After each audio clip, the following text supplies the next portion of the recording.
IB Nation, welcome back to another episode of the Irish Breakdown Podcast. It is Thursday, January 30th, and it's weird to say that February is already 2 days away. I know. Which is weird. I was writing down the date for the notes for the show today, and I was like, 30th, good Lord. Time's flying by, but that just means we're one day closer to Notre Dame kicking off in Miami on August 31st. But there's still a lot of things that we got to cover in the offseason today. And Brian, what we're going to talk about is we're going to start breaking down, giving our first glance look at the Notre Dame offense in 2025. And where we're going to start is we're going to start talking through what we learned about this offense and what we learned about Mike Denbrock in 2024, why they were the way that they were, why it looked like the way that it looked like. Then we're going to talk through some reasons why we are optimistic about 2025. They are losing a big producer in the offense, right? Like Riley Leonard is off and he's performing right now in the Senior Bowl. He's doing some good stuff at practice, but he's gone. Some other shoes to fill across the offense. We're going to talk about some of the bigger questions that we have, just about what this offense could look like, some stumbling blocks that could potentially get in their way of being the offense we believe them to be. And then we're going to wrap it up with potential breakout players. And we're going to talk about what players on the offensive side of the ball for Notre Dame have the opportunity to take that next step in 2025. But before we get to all that, Brian, how you doing today, man?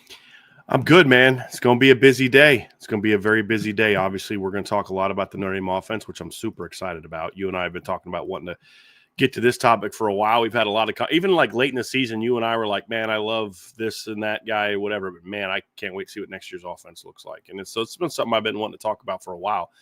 And, Trev, there's a chance that when we're done talking about the offense, there may be some news breaking during the show.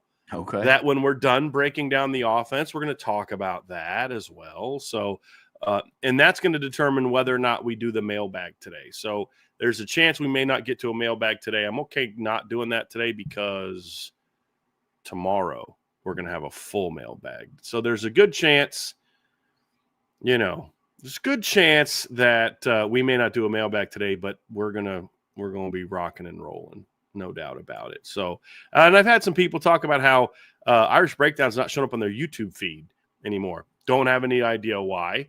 But one thing that you can make sure that you do is, obviously, if you're a member of the message board, you know that we're going to post it on the message board every day.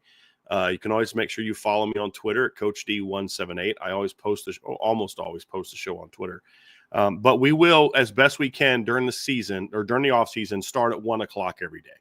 So just make an alarm and, let yourself know that we'll be doing that. I don't understand. I don't know why YouTube has not been promoting us, and it's been that way for about 6 months. They just haven't been promoting us as much as they have in the past, despite the fact our show keeps growing and our subscribers keeps growing. So don't know why that is, but, it is what it is. So just make sure you guys know that Monday, Friday, we're going to be on plans to go live every day at 1:00. And if there's any changes to that, I'll put it on the message board, and I'll make sure I tweet it out as well. So, Brian, to get us started today, as we're getting ready to dive into another awesome show of content, we're going to start talking about Notre Dame's offense. But where do we start? We start with what we learned from this group in 2024. And there's a lot of different topics to cover, because what we learned from this team in 2024 is going to directly lead us into why we believe the offense is going to look like what it will look like in 2025 based on the personnel pieces coming back, which also kind of answers, once again, why 2024 looked like the way that they did per some of the personnel pieces that they had to work with, Mike Denbrock had to work with in his first year. So, Brian, when you look back at 2024, what were some of the things that we learned about this Notre Dame offense? I think if you evaluate the offense over the course of the year, Trevor, you saw periods of time where we saw the offense that Mike Denbrock wanted to run. And at times during the season, especially down the stretch, where we saw Mike Denbrock running the offense that he felt was best suited for the personnel of the current team. And I think it's proper to understand that for two reasons. One is to appreciate how good of a coach Mike Denbrock is. Because that's what good coaches do, is like, hey, listen, this is what I like to do, and this is what ideally would love to be able to do as an offensive coordinator, but I don't have the guys to do that right now, whether it's, Riley Leonard and his unique skill set, whether it's not having a receiving core that can do the things that Malik Neighbors and Brian Thomas can do, whether it's an offensive line that literally not once this entire season started what we expected to be the 5-man group coming into the fall camp. Not because, like, it's one thing to say that, and it's because, well, yeah, we expected this 5-man group to start, but so-and-so beat out so-and-so, and it's going to be even better. It's your starting left tackle got hurt in the first week of fall camp. Your starting center went out for the year in the third game of the season. You're and you just had all these issues, and your offensive line coach, I think, made a bad decision on who to start in the opener, and eventually got rectified and all that kind of stuff. So it's like, hey, look, we'd like to do this, but we're not good at pass pro right now. So we got to do different things. So there's a lot of things that went into it that when you break it down start to finish, you kind of get a sense of, okay, this is where I think Mike Denbrock would like to be. And this is where Mike Denbrock was, because as a good football coach, he made the decision to say, hey, listen, we can't do all those things. He had to learn about Riley Leonard. Hey, I thought Riley would be good running this concept, but he wasn't. He is better running this. Or I wasn't sure if he would be good running this concept, but, man, he aces it. And so, we're going to kind of go out there and do what we got to do. So I think, like, you look at the first 2 games of the year, Riley Leonard threw over 30 passes in each of the first 2 games, and he only threw over 30 passes 3 times the rest of the year. And 2 of those times were in the playoff. So you just saw an evolution of the offense and kind of where it was going. And it's good to understand that, because then you understand, okay, now as we learn the 2025 personnel, we're going to realize how Coach Denbrock is going to alter the offense to fit what the new personnel will look like. He's going to have a much different looking quarterback. It's going to be a different offensive line room, different receiver room. So understanding that when we get out there against Miami, you're not going to see just a redo of the Ohio State game plan. You're going to see some variations and differences that are going to be geared towards it. And as you go into his second full season, the beginning of his tenure at Notre Dame in 2024, it was all about, you've got to learn what I want. I've got to learn what you can do. There's installation. There's concepts that are new. There's terminology that's being adjusted. He's adjusting his own terminology to fit what the players already knew. The players are all learning who he is. He's learning about the entire roster. Now that's established. Now it's about, this is who we are. We know who we are. Let's move forward. And now it's just about doing what every other coach is doing, which is, I got to learn what my new guys are good at. I got to learn, how Will Pauling fits into that room. I've got to learn, how when Malachi Field shows up this summer, learn a little bit more about him. I'm going to have to learn about, Ty Washington and kind of what he's good at. But that's a small number. And then, of course, you'll have your newcomers. And as you and I have stated yesterday, I don't know that there's a lot of freshmen that we need that guy to play right now, or we're in trouble. I don't think the coaching staff is saying that to themselves on defense or on offense. So I don't know that there's that need to kind of, oh gosh, I got to learn all these new guys and what they do well. It's now more of the machine is up and running, and now it's figuring out what this version is going to look like. And so, when you look at last year, Trev, it's like Riley Leonard being the unique skill set he has was important. We saw the running back room kind of emerge as like an elite unit and kind of leaning more into that room. I don't know that was the expectation as much. I can say this with confidence. The coaching staff knew they had a really good running back room. I don't know that they thought it was going to be quite as dominant as it was at some of the things it was dominant at. Like, I think they all knew that, well, I know all the coaches knew that Jeremiah Love was a home run hitter and Jadarian Price was a home run hitter. I don't know that they fully appreciated, because of the nature of how you practice versus how you play, the physicality of it, that Jeremiah Love was going to be as physical of a runner as he turned out to be. And so once you see that in games, you can then alter what you're going to do with him and go that direction. So, and then, of course, with the offensive line, we saw an offensive coordinator that was basically working around a patchwork offensive line all season, if we're being honest about that, as in fan base. And doesn't mean that group didn't step up and do their best, but as you and I have said all along, Trevor, that offensive line got really good at run blocking by the end of the year. They were never good at pass pro, right? Will next year's group look better? That's something that we're going to have to find out, and it'll help determine that. But I think really understanding where this group came from and why it looked like it looked, receiver room that the coaches thought had potential but never quite emerged like we thought it would until the postseason, really. And then it started to step up. And then when it did, Mike Denbrock leaned into it a little bit more. And so now that evolution hopefully then carries over to next year and what next year's offense is going to look like. So I think to really understand where this room came from, Trev, you have to understand, or where this group is going, you have to understand where it came from. And once you understand that, you start to say, okay, I have a better sense of where it's going. But also, Trevor, it's one of those things where you now start to say, okay, well, this was what you did in 24.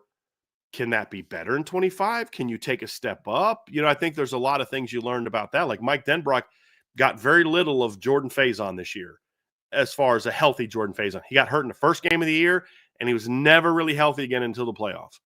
Well, what happened until November? What happened in November that was different earlier in the year? We started to see Mike Denbrock do a lot more to get Jordan Faison the football that we didn't see him get to do early in the season. And so there's things like that you say, okay, you started to see the evolution of what I think Mike Denbrock wants to be at different times this season. How far will that evolution go in 2025? I think one of the things that leaves me the most excited about this offense next season is for what you talked about, man. I mean, you go through and you look at what had to happen to install a new offense, right? And that's why you see such a big jump from year one to year two with different coordinators. We saw that with Al Golden. 2022 and 2023 were completely different seasons. Not that the 22 defense was bad. It's just they went from a pretty good defense to an elite level defense because now you had the veterans on that team who understood the system. They were a year into it. They understood it. Whereas this year, on top of the transfers coming in with Bo Collins and Chris Mitchell and Jaden Harrison, guys like Steve Angeli, who was going into his third year in the program, was also learning the same new system that essentially Jaden Harrison, Chris Mitchell, and Bo Collins all were, right? So now you have more experience with the terminology, with the different formations, with the concepts of what you want to do. All three of CJ Carr, Kenny Minchie, and Steve Angeli are going into year two under the Mike Denbrock system. It's the first time Notre Dame's had a returning offensive coordinator since 2020 to 2021, I believe, with Tommy Rees, right? 21 to 22. Gotcha. Yeah. Yep. So Marcus Freeman said a different coordinator in each of his 3 seasons. But that 21 to 22 was going from a different head coach to a different head coach. True. So Marcus Freeman hasn't had the same offensive coordinator in back-to-back seasons until now, which is big. Yeah. Well, and like what we talked about yesterday, just overall preview of the 2025 team, we know how important continuity is to football programs, right? We talked about why was Alabama's defense so good? Because Kirby Smart was there for 7 years, and so you start looking at what this means for Notre Dame's team coming back. And you started to see the evolution and some of the downfall of like why some of the stuff happened throughout the season as it did, right? To your point, the offense got a little bit more of a downfield passing game when they got Jaden Greathouse more involved, when Jordan Faison was back healthy. And then once you got to the playoffs, the run game took somewhat of a step back because Jeremiah Love wasn't 100% throughout the entire postseason, right? So there's a lot of different tools and a lot of different things as to why the offense looked the way that it did, which kind of begs the question, Brian, when you start to look at this, on top of the injuries, on top of people being in and out of the lineup, it kind of makes it impressive that they still put up the numbers that they did as well. You know what I mean? So that's where you go and you start looking at it, man. It's impressive. Well, I think your point about the 2022 defense is a really good one, Trevor. And you look at that 22 defense, they finished 39th that season in scoring defense. It was better than that.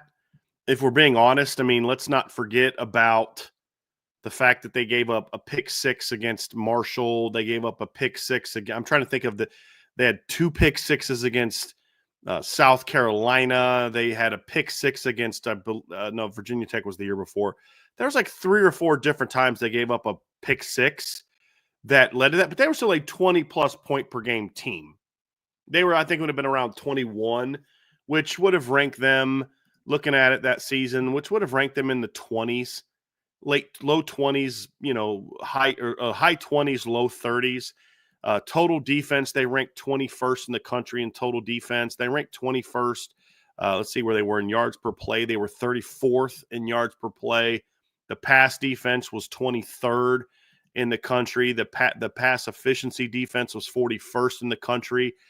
And you come back in 2023, despite losing Isaiah Foskey, despite losing Justin Adamiola, guys that were very important parts to that defense from the year before. You lost Brandon Joseph, who you brought in to hopefully be like an impact player for you that year.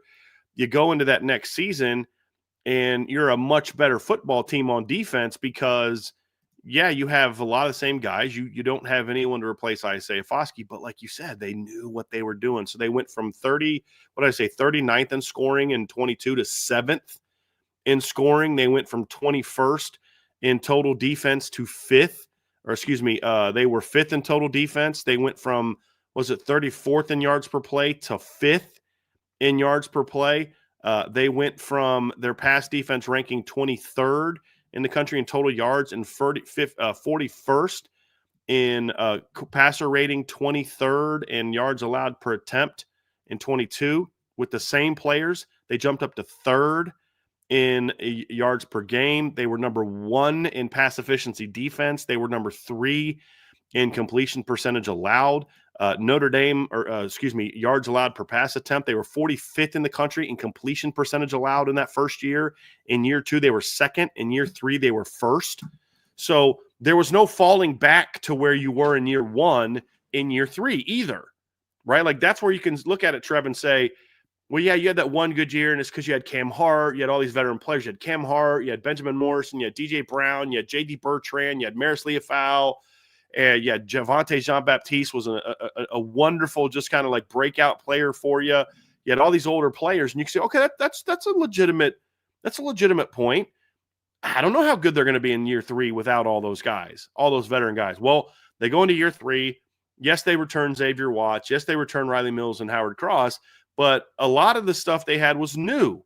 You had a new nickel. You had new safety beside Riley Leonard. You had a new defensive ends. Your depth chart behind your D tackles is going to look a little bit different. Then there's all the injuries. You had a new middle linebacker, a new will linebacker, a new rover, because you technically had 3 new starters at linebacker because your previous starter at rover moved inside to will, where he hadn't started before, Jack Kaiser. So technically you had 3 new guys at spots where they were the year before, and they didn't miss a beat on defense.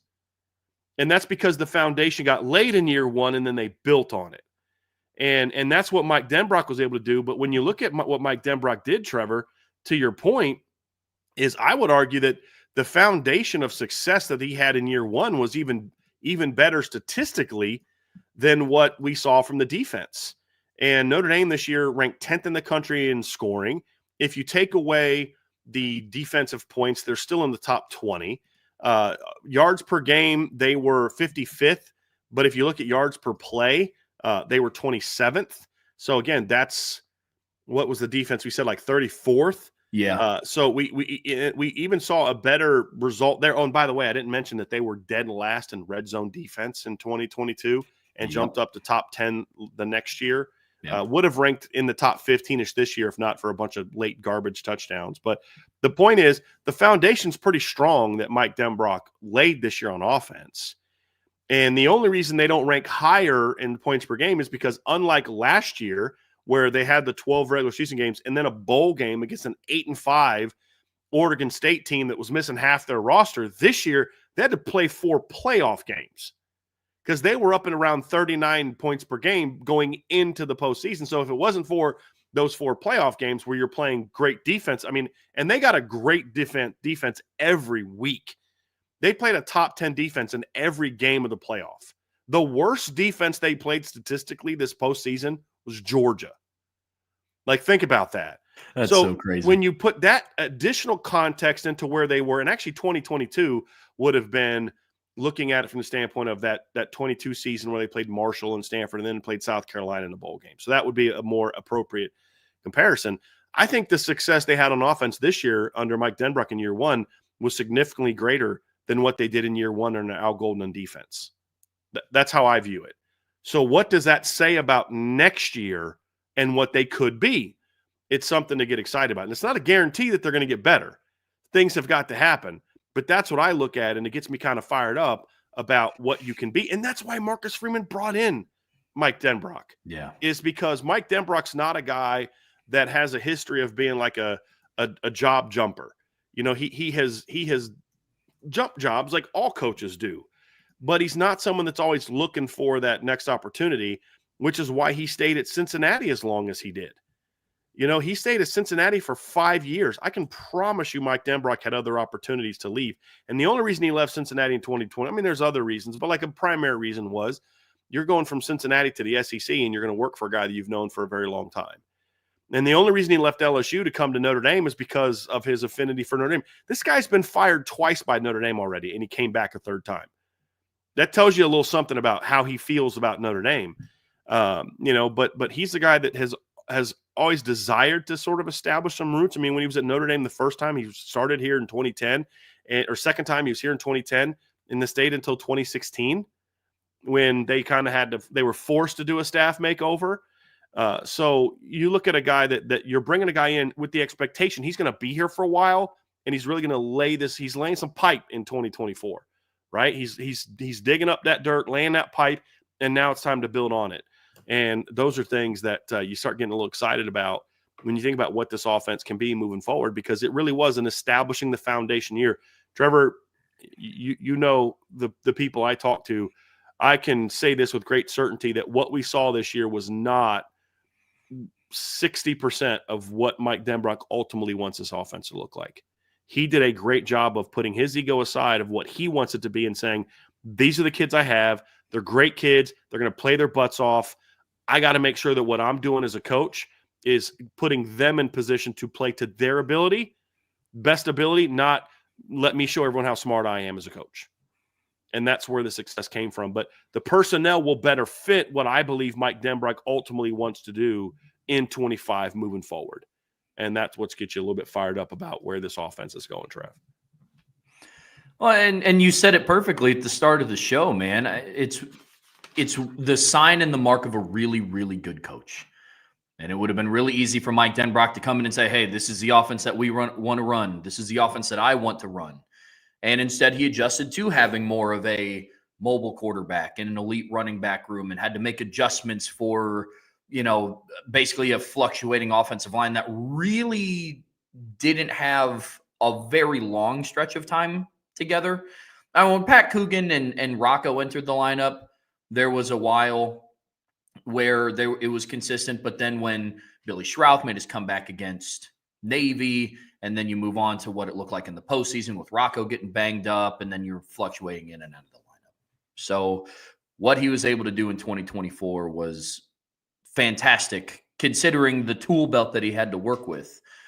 So before we kind of move on to reasons for optimism in 2025, Brian, was there anything else from the 2024 season that you wanted to cover, that, you know, takeaways from why this offense is trending in the direction it is?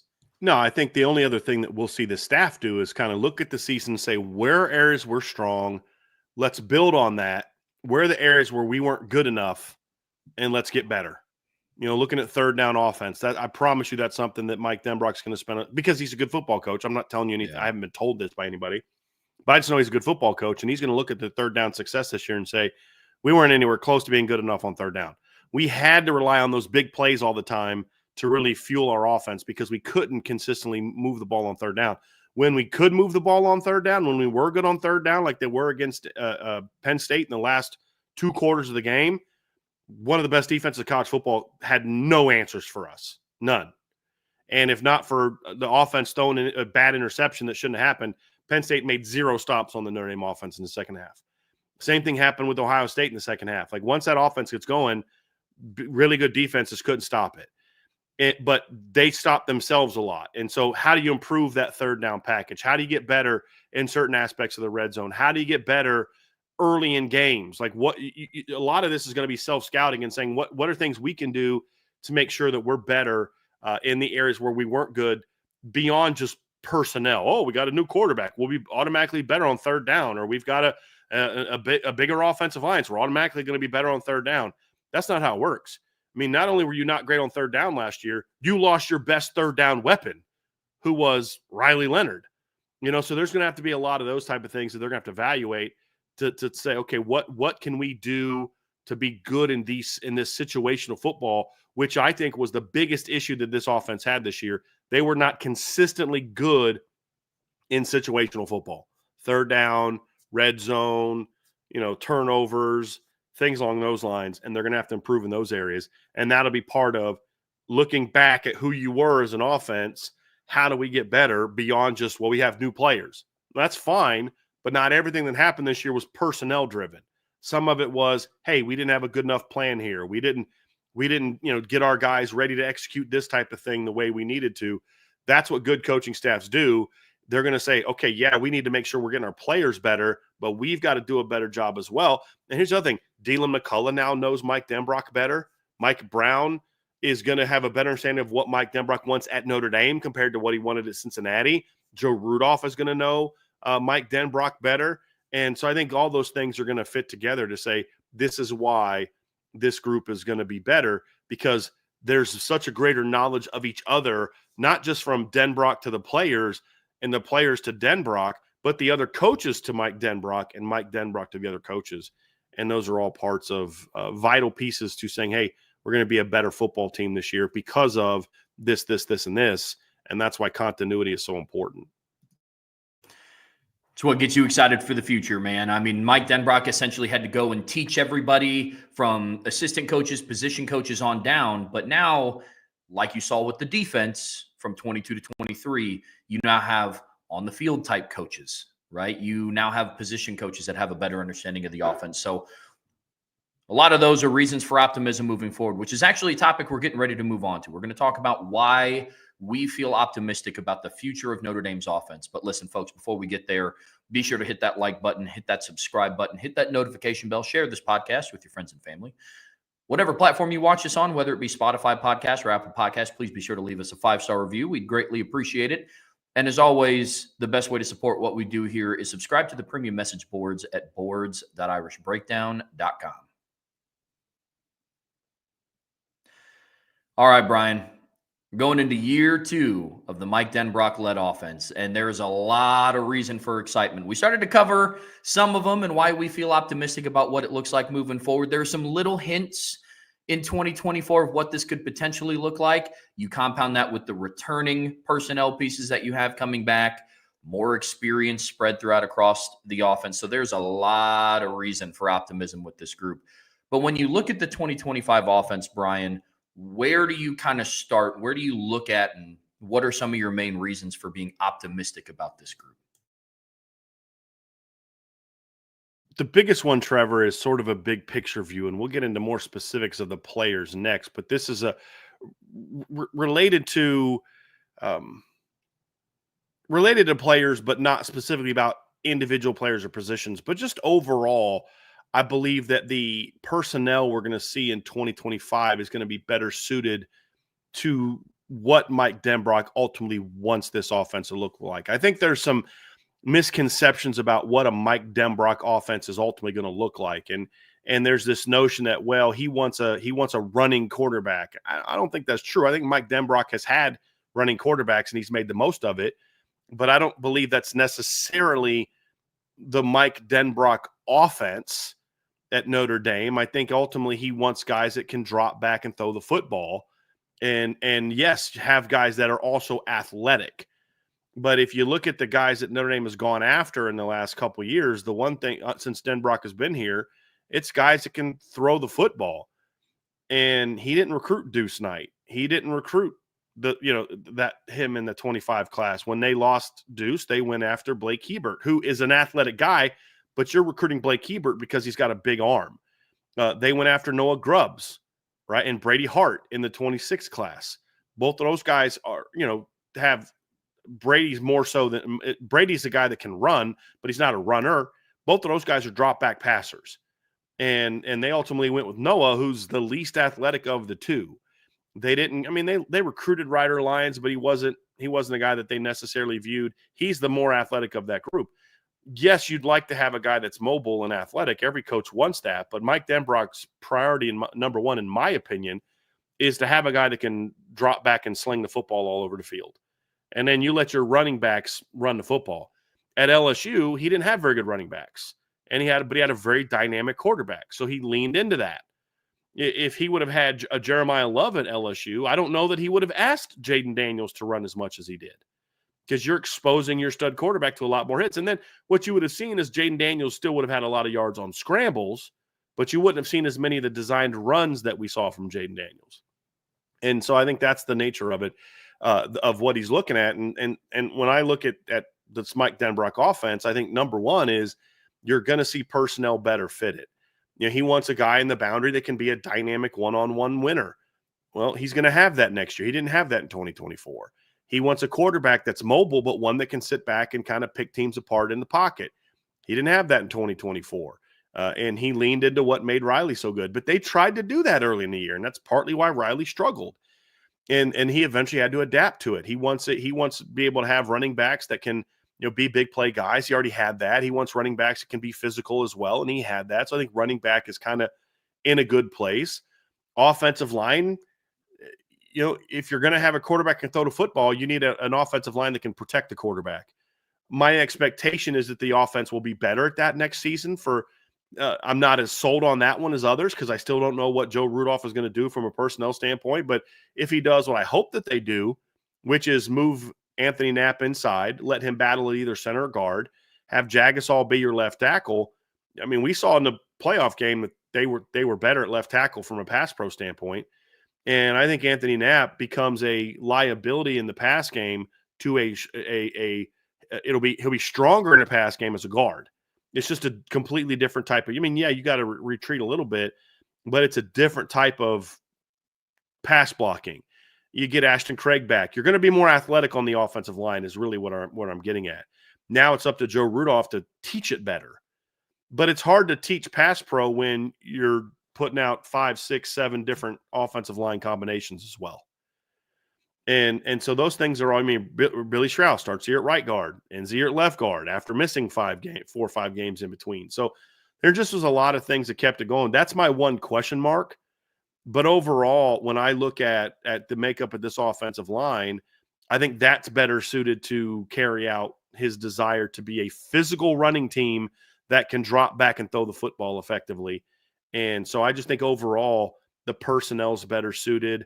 You've got playmakers at receiver, after the catch guys at receiver that he likes. They've added some speed to the receiving core this offseason with Will Pauling and Malachi Fields. You saw Jaden Greathouse broke out. Him and Jordan Faison are both going to be far more experienced as just young people, but also within the offense next season. We saw late in the year what it looks like when Faison's really a part of what they're trying to do. You saw that against Georgia, saw that against Indiana. And obviously against Penn State and Ohio State, we saw what Jaden Greathouse can do. So I think now Mike Denbrock goes into the season feeling a lot more comfortable with what I have, looking at it from his standpoint. What do I have at receiver? Do I have playmakers at receiver? Do I have guys that can do things after the catch? Do I have guys that can win one-on-one battles? Do I have speed to get down the field? And there's more of that this year, especially if KK Smith and Cam Williams can get healthy and break out too, because like Jordan Faison and Jaden Greathouse are not burners. Will Pauling has really good speed as far as like testing speed, but we haven't seen him utilize that in college the way that you hopefully he'll be able to use it at Notre Dame. The two guys we know that can flat out stretch the field are KK Smith and Cam Williams. Well, KK got hurt in the middle of the year. You hope that he can be back and battle. And then obviously Cam needs to have a breakout year. But also that's why having Malachi Fields is important, because he can be a vertical player.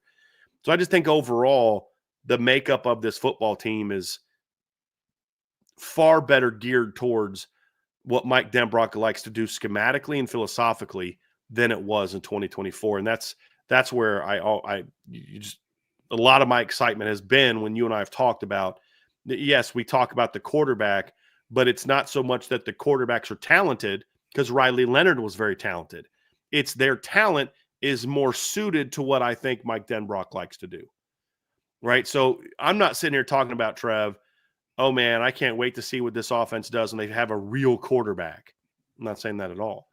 You're not in the national championship game without Riley Leonard. Correct. It's just you're not. You take any of those 3 tackle quarterbacks and put them in the lineup this year, Notre Dame's probably not a playoff team, much less playing for the title, because that's what this team needed. I think next year's team is going to be different.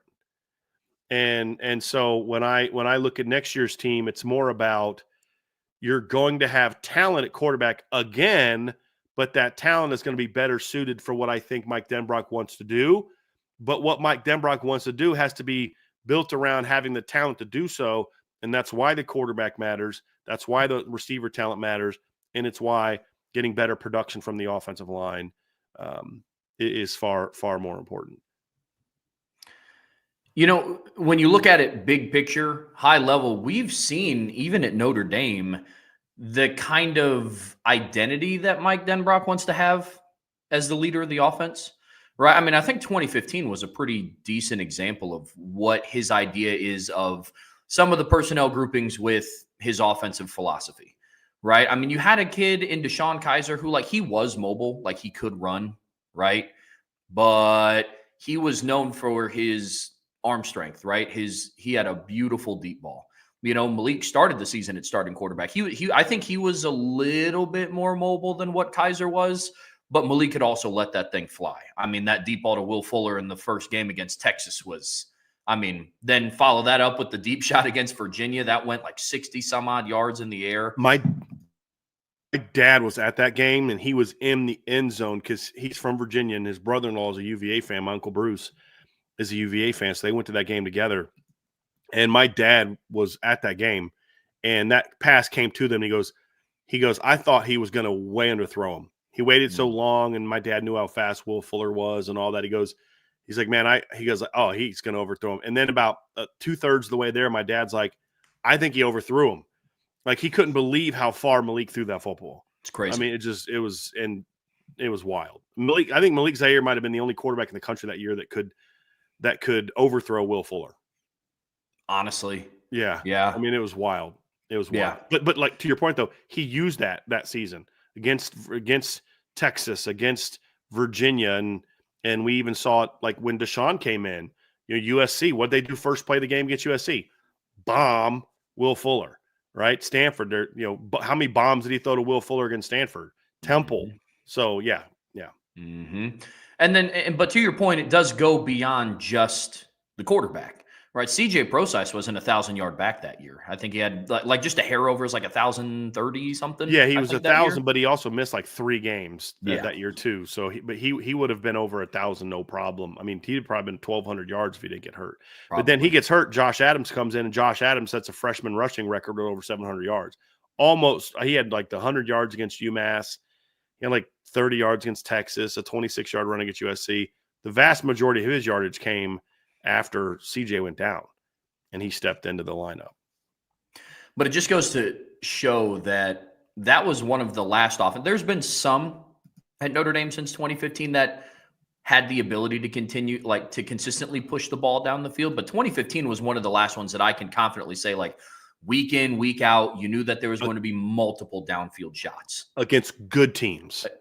Yes. Last year's pass offense threw the ball downfield a lot against Central Michigan, Tennessee State, against Pitt, right, against teams that stink. Right. We didn't see them have success with that against Ohio State. We didn't see them have that success against Duke. They threw a couple deep balls against Louisville. You had one of them got dropped. One of them got called back because of illegal hands to the face. You couldn't effectively do it. They didn't, they had the deep ball against USC late in the game, but they didn't try to push the ball down the field until then. They didn't do that against Clemson. They were very aggressive throwing the ball against teams that they knew they had way better players than. Yep. That offense in 2015 was like, we're throwing the ball deep. Yep. Period. Mm-hmm. Mm-hmm. Compound that with a good running game, you kind of get the sense of, what Mike Denbrock wants to do schematically, which kind of falls into what we talked about in the first part of the show, is why they weren't able to do that, because some of the pieces didn't align. Right. But when you go through and you start breaking down what the outlook of this offense could look like in 2025, one of the things is there will be changes to the pass game, right? Because no matter who it is, whether it's Steve, Kenny, CJ, They just have a different arsenal than what Riley Leonard did. Yeah, like you're talking about the deep ball just a second ago, Trevor, and just so we're understanding, we're not saying Mike Demers can come back and throw 15 go routes a game. Right. He didn't throw a ton of go routes at LSU. He liked having it in his arsenal where he could throw 3 or 4 targeted, 5 maybe targeted shots a game. You know, like they're playing Alabama in 23, and I think they were down 14-0, and he runs a play action pass, and he has Malik Neighbors run a post route over the top for a touchdown. I mean, he's going to try to find those pieces. It's not just dropping back and running all verts every other play. Right. You know, but it's like, hey, we're going to be aggressive throwing the football. Sometimes aggressiveness means we're hitting the intermediate stuff. We're going tempo. Sometimes aggressiveness means, hey, we got a one-on-one outside. Let's take it. Mm-hmm. We saw that in the last 2 games of the year when he felt like Riley was feeling the slot fade. There were stretches this season where we hardly ever saw the slot fade get thrown. Hardly ever. And then there'd be times when they'd run it in the red zone. What we saw in the postseason was in the last 2 games was they're going to that route a lot more. You had the 3rd and 9 conversion by Jaden Greathouse. You had the touchdown in that game to Jaden Greathouse. You had the touchdown to Jaden Greathouse on that same route against Ohio State. That route was wide open earlier in the game, and he didn't throw. Riley didn't throw it, but like as Riley got more comfortable throwing the ball down the field, you started to see him go to it, and he still didn't do it as much as you're going to see him do because it was just kind of like that one route. It wasn't the other stuff that Mike Denbrock likes to do. This offense, I think, Trev, will be more geared towards allowing him to do that because just starting at the quarterback position. My knock on Steve Angeli, and I wrote about this the other day, is Steve is I'm going to throw it short, I'm going to throw it deep. That's it. I mean, in the games he's played, so you look at the Oregon State game and you look at the Penn State game, the number, I think he's 0 for 3. I think in the 10 to 19 range, I think is what I had him down like 0 for 3. I mean, he hardly ever throws that because he's got that long release and he's not a quick processor. So I'm throwing deep because my read is one-on-one. I get back, I throw deep, or I'm throwing checkdowns and short game. That's what his game has been. But he can throw a great deep ball. I mean, you saw that against Oregon State. He hit 2 deep balls against Oregon State. One of them was the guy was wide open, but the other one to Jordan Faison, he dropped it over top of a DB. One of the best balls we saw a Notre Dame quarterback throw all year was that slot fade to Jaden Harrison against Purdue that Steve threw over the top. You remember that one? Now it's a gorgeous ball.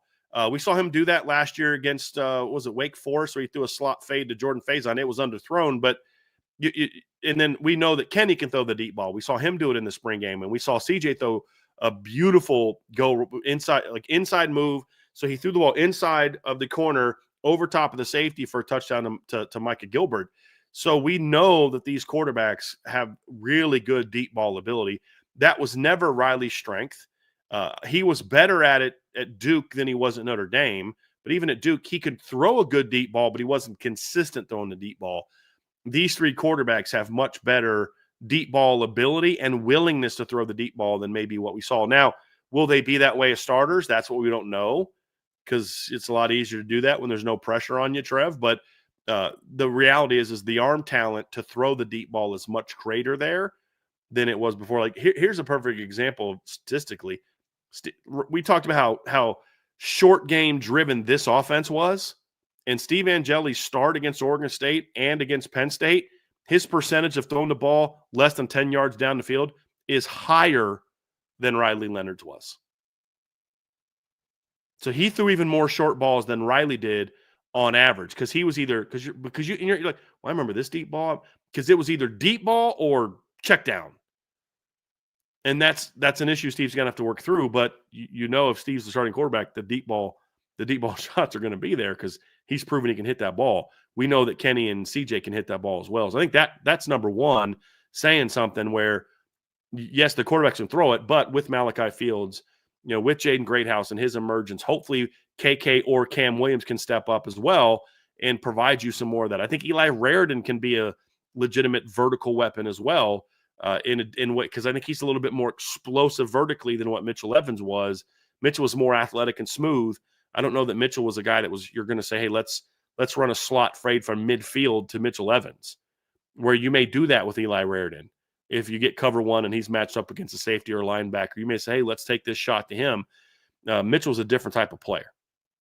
So I think that's where I look at it and say, number one, you're going to have a more aggressive vertical offense because the quarterback's number one, but also you have a different group of skill players now than you did last September. Even when you look at like Jordan Faison and Jaden Greathouse, there's more confidence in them being vertical players with the slot fade type stuff than what you saw early. And then you had Malachi Fields to the mix. Hopefully they can get, more out of Will Pauling in that regard. But those are aspects of it that you look at, Trev, and say, okay, that's where some of my optimism comes from, that this pass offense is going to be more aggressive getting that ball down the field this past season, assuming the pass pro gets better.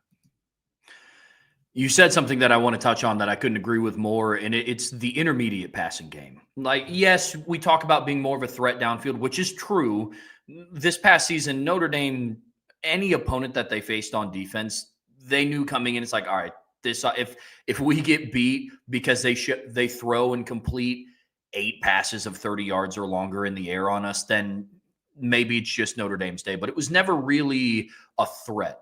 But the intermediate passing game is something I wanted to touch on. I've been diving through and I've been looking at just where Notre Dame stands as far as pass rankings go, and not just this past season, right? I mean, the last 3,000-yard passer that they had was Jack Cohn in 2021, and it took a 509-yard performance in a bowl game to get him to 3,100. Now, with that being said, I still look at it with a little bit of an asterisk because he was like in and out of the lineup because they were, putting in Buckner and then putting Cohn back in. So I do think he would have naturally gotten there without that type of bowl performance if he was just the quarterback for 12 consistent games, right? Right.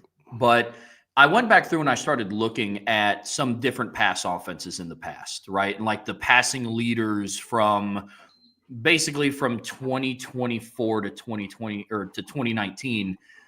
And, Notre Dame, they ranked 39th, 50th, 89th, 28th in like passing yards in a season. Right. But the thing that I wanted to highlight was all of the passing leaders outside of Mac Jones and Joe Burrow in 19 and 20 in back-to-back years, their yards per attempt average was under 9. And the intermediate passing game is something that we haven't seen consistently from Notre Dame. Like the ability to your point with Steve, a lot of it was it's either check down or bubble screen, or they throw a fade or take a one-on-one shot outside. The intermediate passing game is something that Notre Dame hasn't had in a while. You go back through, Kyle McCord had 4,700 passing yards this year. He averaged 8.1 yards per attempt. You look at last year, Michael Penix had 97 yards short of a 5,000-yard passing season. He averaged 8.8 yards per attempt. Bo Nix, Carson Beck, Jaden Daniels, all those guys had more of a yards per attempt higher average than what Michael Penix did. And it's that way all the way until you get back to Mac Jones in 2020 when he, I believe, was at like 10. So the intermediate passing game is something that makes me really excited about this upcoming season because now they do have the personnel groupings to make that more of a threat in this offense. Because I think sometimes when people hear downfield threat, they assume that means like 4 verts. You know what I mean? And it's just things that like routes that have the ability to be ran and completed past the sticks, right? Like that's the way that I look at a downfield, like intermediate passing threat. Well, it's like, okay, we see the slot fades and all that, the post routes and go routes, but like the routes that we're missing too much from Notre Dame this season and in past seasons, it's not even that type of stuff. It's that deep over route, that backside dig that we saw CJ bang multiple times in the spring, where you're coming to that backside dig route. We didn't see Riley throw that a lot, and when he did, he wasn't great at it. We saw him miss on the first drive of the game. Chris Mitchell's coming backs out on about a 15-yard dig, and he's open. You hit that sucker and he cuts it up for a 20-yard gain.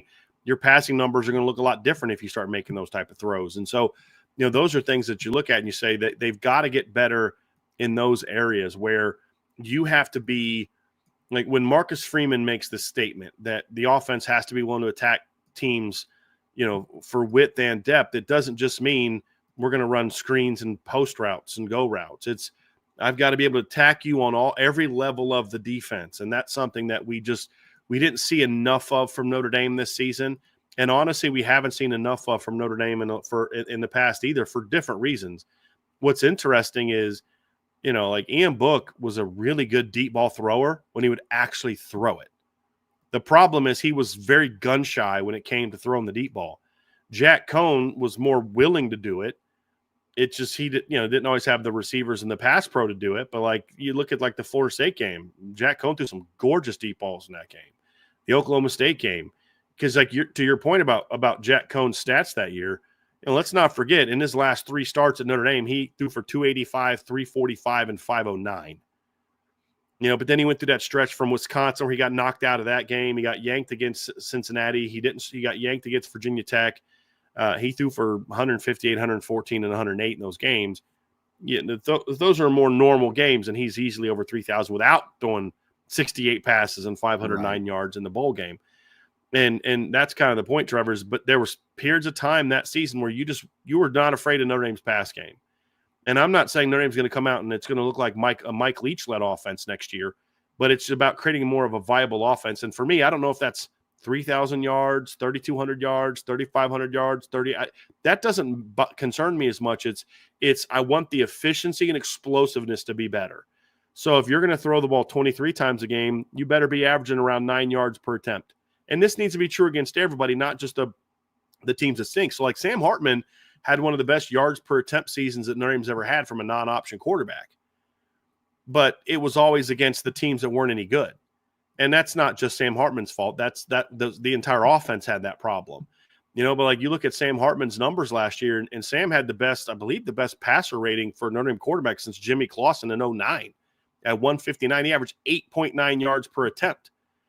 Ian Book was at 8. Jack Cohn was at 8.2. Ian Book was at 8.0, 7.6, and 8.4. Brandon Wimbush was 6.8. Deshaun Kaiser was in the low 8s. They haven't had that. Riley was at 7.1 this year, and Sam at 8.9. That's because against the completion percentage was not even that great. It was only 63.5%. They were much more willing to throw the ball down the field, but it was always against teams that weren't good. 10.9 against Navy, 11.4 against Tennessee State, 11.9 against NC State, 12.7 against Central Michigan, 11.5 against Pitt, 10.0 against Stanford, 9.6 against Wake Forest. But then it was 7.0 against Ohio State, 7.4 against Duke, 6.7 against Louisville, 6.3 against USC, 4.9 against Clemson. Right, like that's where the offense is going to have to get better. Is you've got to be a threat, because Ohio State and Texas, they're not going to look, oh, man, these guys torch Tennessee State and Central Michigan. Ooh, we're shaking in our boots. They're going to be like, well, you didn't throw against anybody good. Let's see if you can do that against us. And there's been years they've had the receiving core to do that, but not the quarterback. There's been years that they've had the quarterback to do that, but not the receiving core. One of my reasons for optimism is I think next year you're going to have more guys that can attack all 3 levels. And not a guy that can attack all 3 levels, but different. Like Jaden Greathouse is not going to be a guy you're going to throw 30 deep balls to next year on like go routes and post routes. His deep balls are going to be the slot fade. They're going to be that climb route over the top, like we saw him catch against Ohio State. It was that over route on 3rd and 9. That's what's been missing from the offense. It's that type of stuff, banging those backside digs when you're bringing your read back to the backside. All those things have been missing from this offense for a while. And my hope is that with the quarterbacks they've recruited and the receiving core that they're going to have on the offense next year, and knowing what Mike Denbrock likes to do offensively, that we're going to see more of that. Because to your point, Trevor, Mike Denbrock had a brilliant receiving core at LSU in 2023. They weren't a team that threw 100 deep balls. They were just really good at throwing the deep ball because he would be smart about when he went to it. And that's something that he's going to see here. But it's that intermediate stuff that you really make your living on. Hey, we're dangerous because we can hit those intermediate routes. We can hit the deep overs, the backside digs, and that starts getting safeties coming up and up and up more. And now that's when that post route, and if you've hit like 3 dig routes, coming backside dig routes, all of a sudden that free safety is thinking like, I got to play that route. He's not thinking as much about that one-on-one to the outside, and that's when LSU would go at it. So like Jaden Daniels in 2023 only had 54 deep ball attempts. 55 deep ball attempts. That's it. Only 55. That's not a ton for a guy that played 12 games, right? It's barely over 4 a game. But he hit 63.6% of them, and they went for 22 touchdowns. Now, I'm not expecting Notre Dame's offense to do that because they don't have Jaden Daniels or Malik Neighbors or Brian Thomas. The point, however, is you expect it to be a lot better than it was this year. and just from a usage standpoint and an effectiveness standpoint. And that's the bigger question. So like Riley this year threw 43 deep balls in 16 games. I mean, that's less than 3 a game. They threw 75 intermediate routes this year in 16 games. Jaden Daniels threw 71. So if you look at LSU, 38% of their throws were 10 yards past the line of scrimmage. There's only 29% this year at Notre Dame.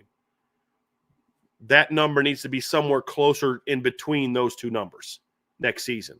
35-ish percent, where you're hitting those routes and you're hitting them with a higher percentage of completion success. Because, again, I don't expect them to be this good, but Jaden Daniels is at 63.6 completion deep ball, 63.4 intermediate.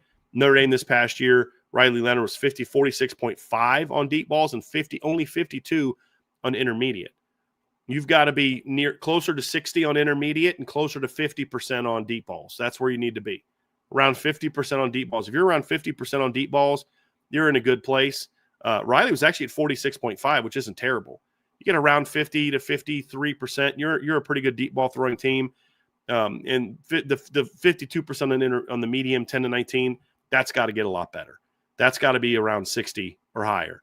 So those things have all got to be used more consistently, and also they've got to be used more effectively. And that's something that I do expect to see more of this season from the Notre Dame offense. And that's where you become a more dangerous passing team. And if Notre Dame can get to around 50% plus on deep balls, if they can get to around 60% on intermediate throws, that's how you force teams to back off of out of the box and say, if you're not going to defend, if you're going to try to overtake the run, we're going to crush you with our throwing game.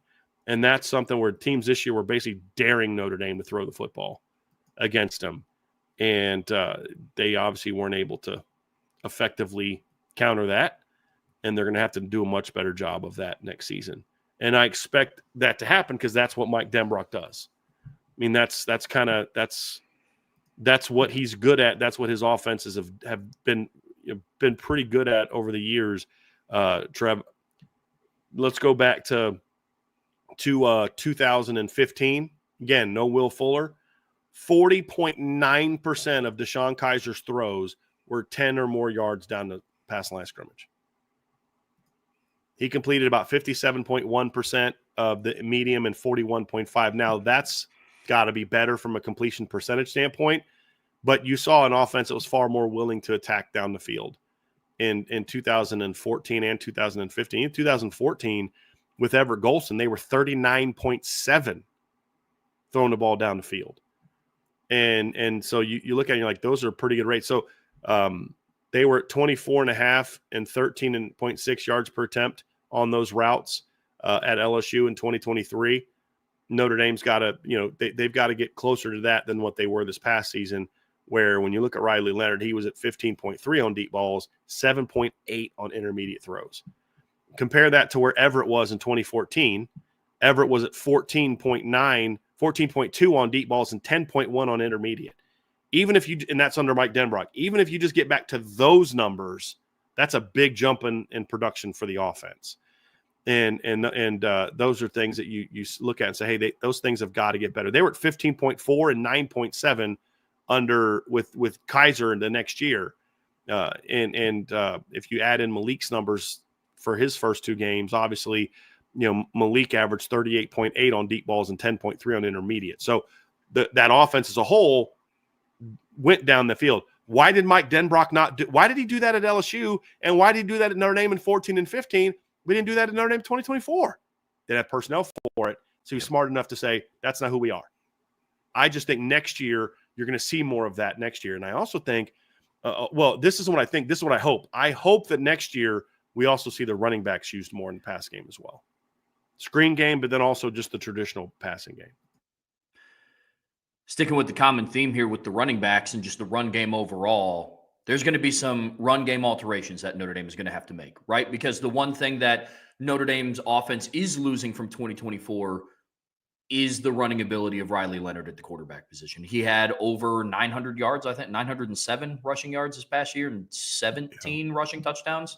So it's a big facet of the offense that you're losing, right? So what are some of the things that you're expecting to see in the changes to the run game for Notre Dame this season? Well, I'm just going to give you a number because it's actually a really impressive statistic from Riley Leonard. But Riley Leonard this year rushed for 982 yards and 5.7 yards per attempt and 17 touchdowns in non-sack situations. According to Pro Football Focus, that's a lot. Your Steve Angeli can run and scramble. He showed that in the Purdue game, right? I mean, they ran a read zone for him. He pulled it and broke a tackle and ran for 20 yards. Again, that was against Purdue's defense, who stinks. But they're going to play teams like that. Obviously, we know Kenny can run. We've seen him do that. We saw him do that against Purdue. We saw him do that in the spring. He can scramble, do some design runs. CJ is not a guy you're going to be doing a lot of designed runs on, although he can pull a read zone backside. But CJ is also a really athletic kid that can scramble. I mean, he had a really impressive 75-yard touchdown run as a junior that you could kind of see his wheels. They're all three quality athletes. Steve's probably third from an athleticism standpoint, but Steve is a willing runner. And we've seen that during his career. But you're going to see more of the scramble game impact the run game with the quarterbacks and less of the designed runs. And so two things. Number one, you're going to see more of the touches go to the running backs. Now, it's not going to say Riley had this number of touches, and now those are going to be evenly distributed to the running backs because some of those are going to turn into throws. But that's a lot of carries that need to get split between your top two running backs plus Aeneas. And I think that we're going to have a chance to see Keidron Young maybe take over that role of short yardage goal line back that, I mean, Jeremiah can do it as well, but Keidron can take on some of that burden as well as a short yardage runner. And so I think your run game is going to have to be adjusted, how you get to certain things, because you're not going to protect it the same way you protected it with Riley. You're going to have to protect it a little bit more formationally at times in 2025. You're going to have to do things more where your RPO game, I think, needs to take a step up this season. What's interesting is there's a lot of people say, well, you can't run a lot of the read zone stuff next year. And I'm like, they didn't actually run a lot of read zone stuff after the first 4 games. They'd run it at times, but Riley wasn't good at it because Riley wanted to keep it all the time. And there's a lot of times where he would keep it, and you're like, dude, if you'd have handed that sucker off, Jeremiah Love is gone or Janarian Price is gone. But that's just kind of was Riley's mentality, and that's not a criticism. That's just he wanted, I need to make this play. I think he never quite got completely out of his mind that you're not at Duke anymore. He did to a degree, but in certain situations like read zones, short yardage, he still had that, I need to make this play for my team, which is, if you're going to have a criticism of a player, that's a heck of a criticism to have.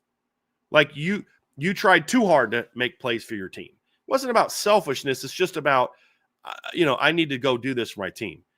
And he just wasn't great at making those read zone decisions. I think CJ and Kenny and Steve will probably be better at Riley than that, when they could just pull the ball on a third down and your second down and first down and just run and scramble and slide after gaining 8 yards. You know what I mean? Those type of things. But we're not going to see as much of that from this offense, but we are, I think, going to see more RPOs to protect the offense. And schematically, we're going to see some things where hopefully we see more some of the pin and pull type of stuff wrinkled in, not as a primary, but wrinkled in. They did it too much in 2023. They didn't do it enough in 2024. And I think part of that was just the offensive line. Mike Denbrock's like, we don't have guards that are great pin and pull guys, and we don't have a center that's really a pin and pull guy. So those are all aspects of when you look at it and say, it's going to look a lot different. How the ball's distributed, what they do in short yardage, how they protect the edges with the current quarterback situation. How is the pass game going to better protect the run game? I think that's going to be huge. It's not a coincidence that when they put Steve in the game, they ran that RPO where the defense came down and Steve pulled and threw that little pop pass to Cooper Flanagan. They called that earlier in the game, and Riley he didn't read it correctly. These quarterbacks think they're going to read that stuff a little bit better. And so I think there's going to be a lot of different ways that you're going to be able to look at this offense and say, The run game is still geared on inside zone. We're still going to see duo. We're going to still see counter. But how they're going to be utilized and how they're going to be protected is going to be a lot different.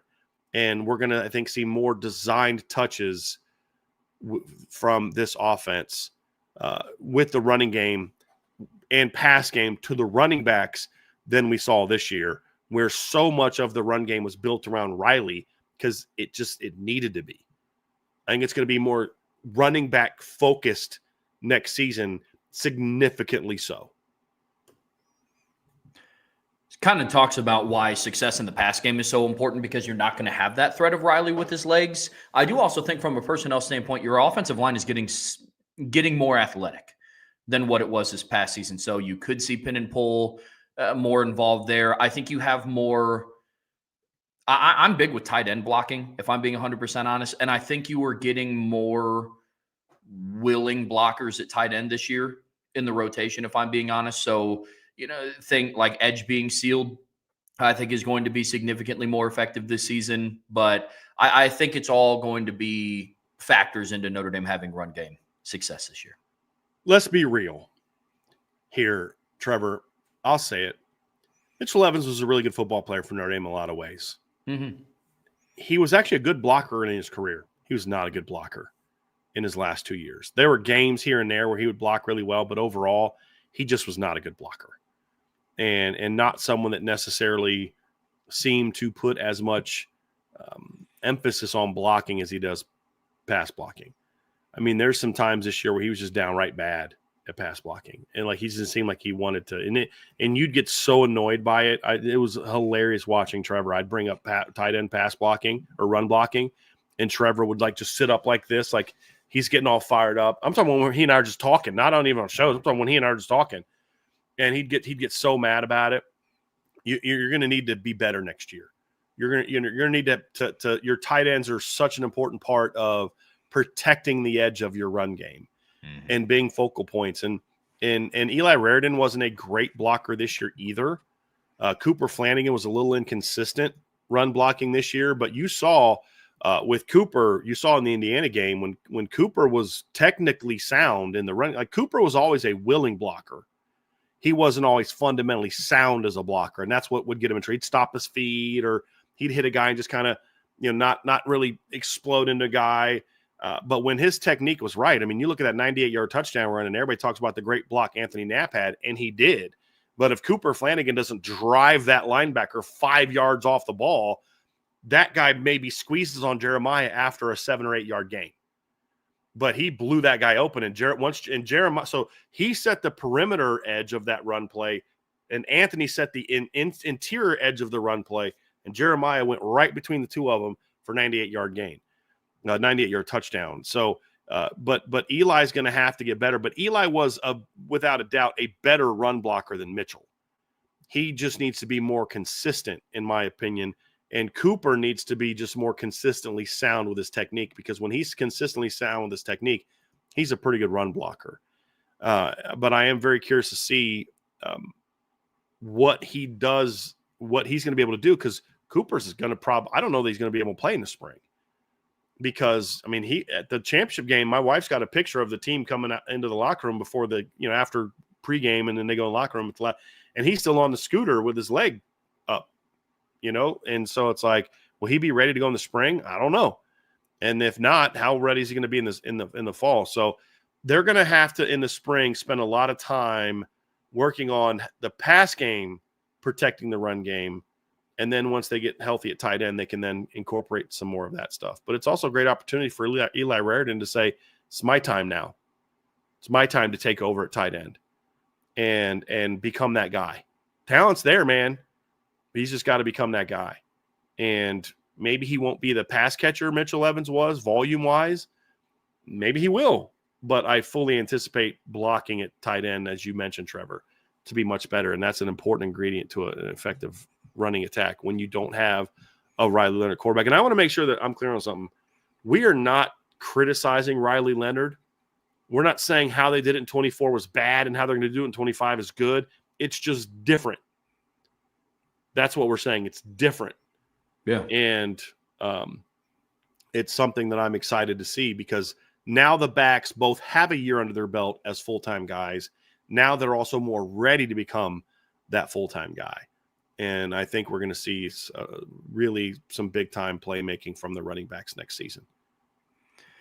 Well, that's one of the biggest reasons why we're excited for 2025 is you have an elite running back room. And obviously Jeremiah Love and Jadarian Price are going to take the bulk of the limelight. But Aeneas Williams came on in the postseason. I mean, early on, Aeneas and Devin Ford were kind of splitting reps as a third down back. And then Aeneas kind of emerged and became the guy. And then in the postseason against Penn State, you saw the impact that he could have on their opening touchdown drive of the third quarter.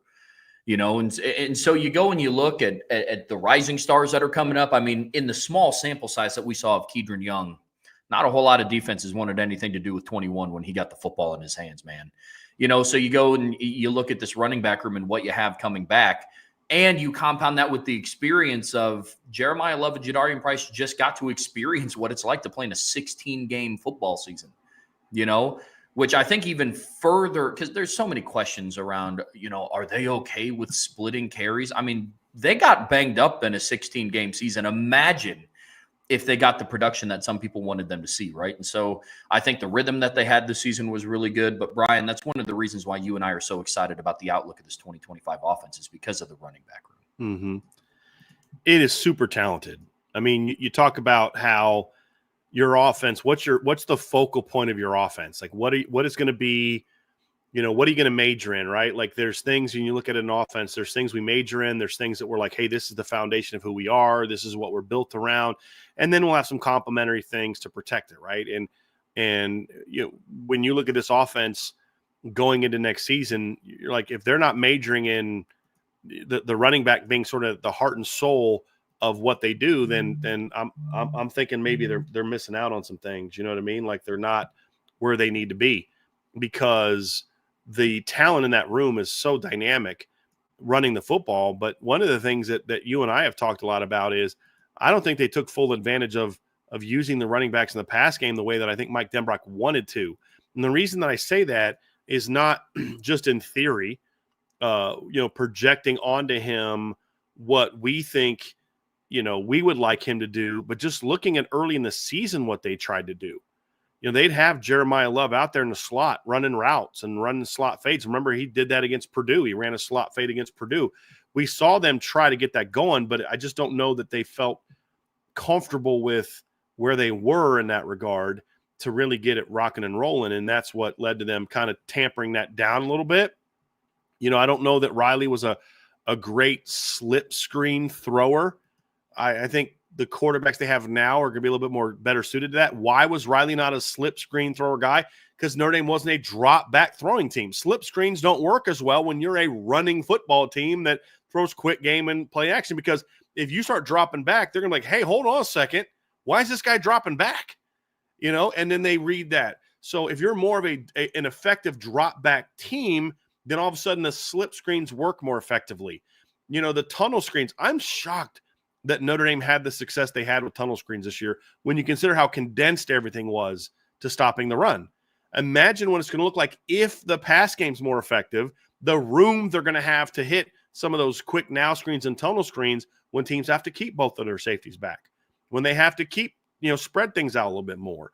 So those are all things that you look at and say, this is why I have expectations for this offense to be more effective getting the running backs the ball, because it's harder to get the running backs the football when everything is so close to the line of scrimmage, because there's somebody there to defend the running backs in the pass game more so than when you have a team that has to play you more straight up because you're more of a balanced offense. And that's why I think next year we're going to see them be more. And it's also let's get Jeremiah and Jadarian some more touches and Aeneas some more touches without having them to have to get hit by 5 guys into the play. And that's what's nice about pass game touches. You get tackled by 1 guy usually, maybe 2. But we know that he wants to do that. I mean, we saw him with Aeneas. We saw him how he used Aeneas and stuff. I think there's also some things you can do on first and second down. It's just harder to do those things. Like, why does Mike Denbrock really think and Dylan McCullough really think that Aeneas Williams is that much better of a pass catcher than Jeremiah Love? We know that they don't, Trevor. But when Aeneas was in the game, teams played them more straight up because it was more passing situations which then allowed Aeneas to get in some of those situations where he could get in space and catch the ball. If teams have to defend Notre Dame more straight up on first and second down, Trevor, that's going to open up some of those opportunities in the pass game to have more success hitting some of the swing routes, angle routes, check downs, slides, slip screens, wheel routes, things like that. So that's where I think we will see it look a lot different next season. And it's got the personnel to fit and in all aspects of it. Common theme that we talked about throughout the season in 2024 was all of this can sound great, right? And we can talk about Notre Dame having a downfield passing game, and we can talk about the running backs getting more involved. But at the end of the day, everything starts up front, right? And the offensive line has been a hot topic of discussion so far this offseason. Sam Pendleton departed, Ty Chan departed, and then obviously Pat Coogan and Rocco Spindler entered their name into the transfer portal as well. However, one of the biggest reasons why we're optimistic is Notre Dame's offensive line has a chance to be an elite unit this season with the talent that they have coming back that played in 2024 and kind of some of the young talent, very athletic talent that they have kind of waiting in the wings for their opportunity to get out on the field, right? So, Brian, you go and you break down this offensive line unit. What about it just makes you so confident for the 2025 season? I don't know that I would say confident is as much as optimistic or hopeful of what it can be. Optimism is more of, I know they're going to be really good. I'm more in, I think they can be really good, sure, comma, but, ... Insert reasons why we need to see something. We need to see Joe Rudolph do a better job of teaching pass pro. They were not a very good pass pro team in 2023. They were not a very good pass pro team in 2024. You're at Notre Dame. At some point in time, you got to stop using the talent or the players as the problem for why pass pro is something you're not good at. It's one thing if Rocco Spindler gets beat on a twist because he's just not athletic enough to turn. It's another thing when he doesn't see it. And that happens with way too many players on the offensive line where they just don't see guys. That's a preparation problem. That's not you're not athletic enough or you don't have experience or whatever the case may be. You got Pat Coogan, who's a senior who he's in his 26th career start, not having any clue that Cody Simon is coming on the most basic A-gap blitz you're ever going to see, and you just turn him loose. Like, that stuff can't happen ever, much less game 16 with a 26-game starter who's a senior. Like, that's coaching. That's got to get better. We saw these issues also in 2023. The fact that we're now into year 2 and we're still seeing issues with basic protection issues, that's got to get fixed. There's something missing in the preparation that was true when Jared Parker was running the offense and true when Mike Denbrock is running the offense. Well, what's the one common denominator between those two things? It's Joe Rudolph. So Coach Rudolph is going to have to do a better job of figuring out how can we get this group playing better to handle the stuff that people are throwing at us. I know that Joe Rudolph knows how to pick up twists and stunts. It's not that. It's that whatever's happening in practice, they're not being prepared to see it and react to it in a way that you need to. There's a disconnect in the preparation. So what good coaches do, and I believe that Joe Rudolph's a good football coach, is they recognize that and they say, we got to figure out why this is happening and we got to fix it. Sometimes it's a tweak to your system. Hey, coach, if we're getting a lot of this, we need to maybe switch our protection to the opposite direction.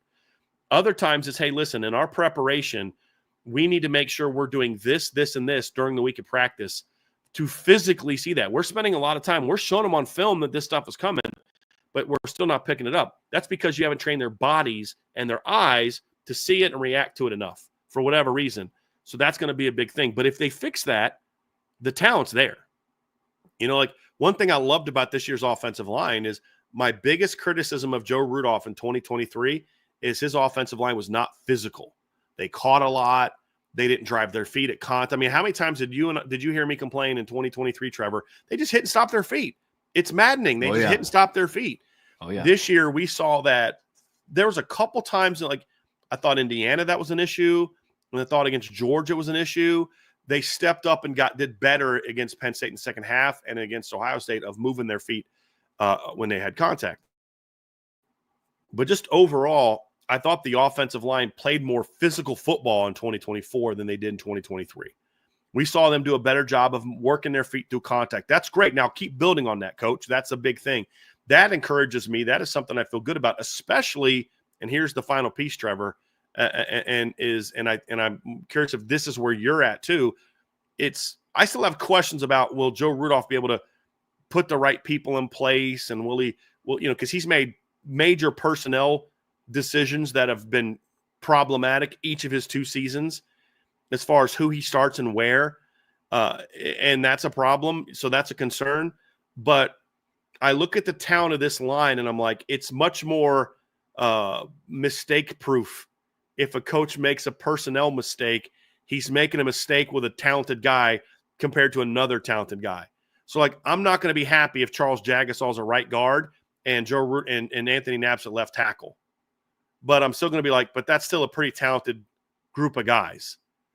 You hope that Jagasaw is at left tackle and you make those kind of changes. But the point is, the talent is such that, you're talking about Jagasaw, Schrouth, Craig, Wagner, Knapp, Absher, Chris Tarrick, Joe Otting, Gerby Lambert, who I should have probably mentioned earlier. You're talking about Peter Jones, Styles Prescott. You're bringing in Will Black, who's a 5-star, is 6'7". He'll be over 300 pounds by the time fall camp starts. Big-time player. You're going to have loads of talent next year. There is no Pat Coogan in the 2 deep next year. And I love Pat Coogan, but let's be honest. Athletically, Pat Coogan's a whole lot different than all those guys that we just mentioned outside of Christopher Tarrick. Christopher Tarrick's more similar to Pat Coogan athletically. Here's the difference. Chris Tarrick's about 30 pounds bigger than Pat Coogan and more powerful. So he's more Rocco. Christopher Tarrick's more Rocco, even a bigger version of Rocco than he is about that. So the talent will be there, Trevor. That I'm not concerned about that at all. Now it's, can Joe Rudolph get the most out of that talent? That's my hesitation with this group. But the exciting part is it's going to be long, it's going to be more athletic, and it's going to be talented. Can they turn that talent into elite level play in all phases of the game, not just run game, but run game and pass game? If they can do that, this offense, that alone, Trevor, has me fired up about what this offensive line can be and what this offense can be. It's because if Joe Rudolph can get the most out of the talent he has, the most out of the talent next year is going to look a lot different than the most out of the talent he had this year when injury started. There is no Jagasaw. There is no Ashton Craig. There wasn't Billy Schrouth for a month. Gerby Lambert was a true freshman who had no spring work. Is a different level this season. Now you're going into year 3 as an offensive line coach. Knapp's going into year 2. Jagasaw's going into year 3. Gerby's going into year 2. Emil's going into – now the talent you're working with and the experience of that talent is significantly greater than what it was. And you're if you can coach up, if you can do what you're paid to do at a high level this year, man, this offensive line is going to be really awesome.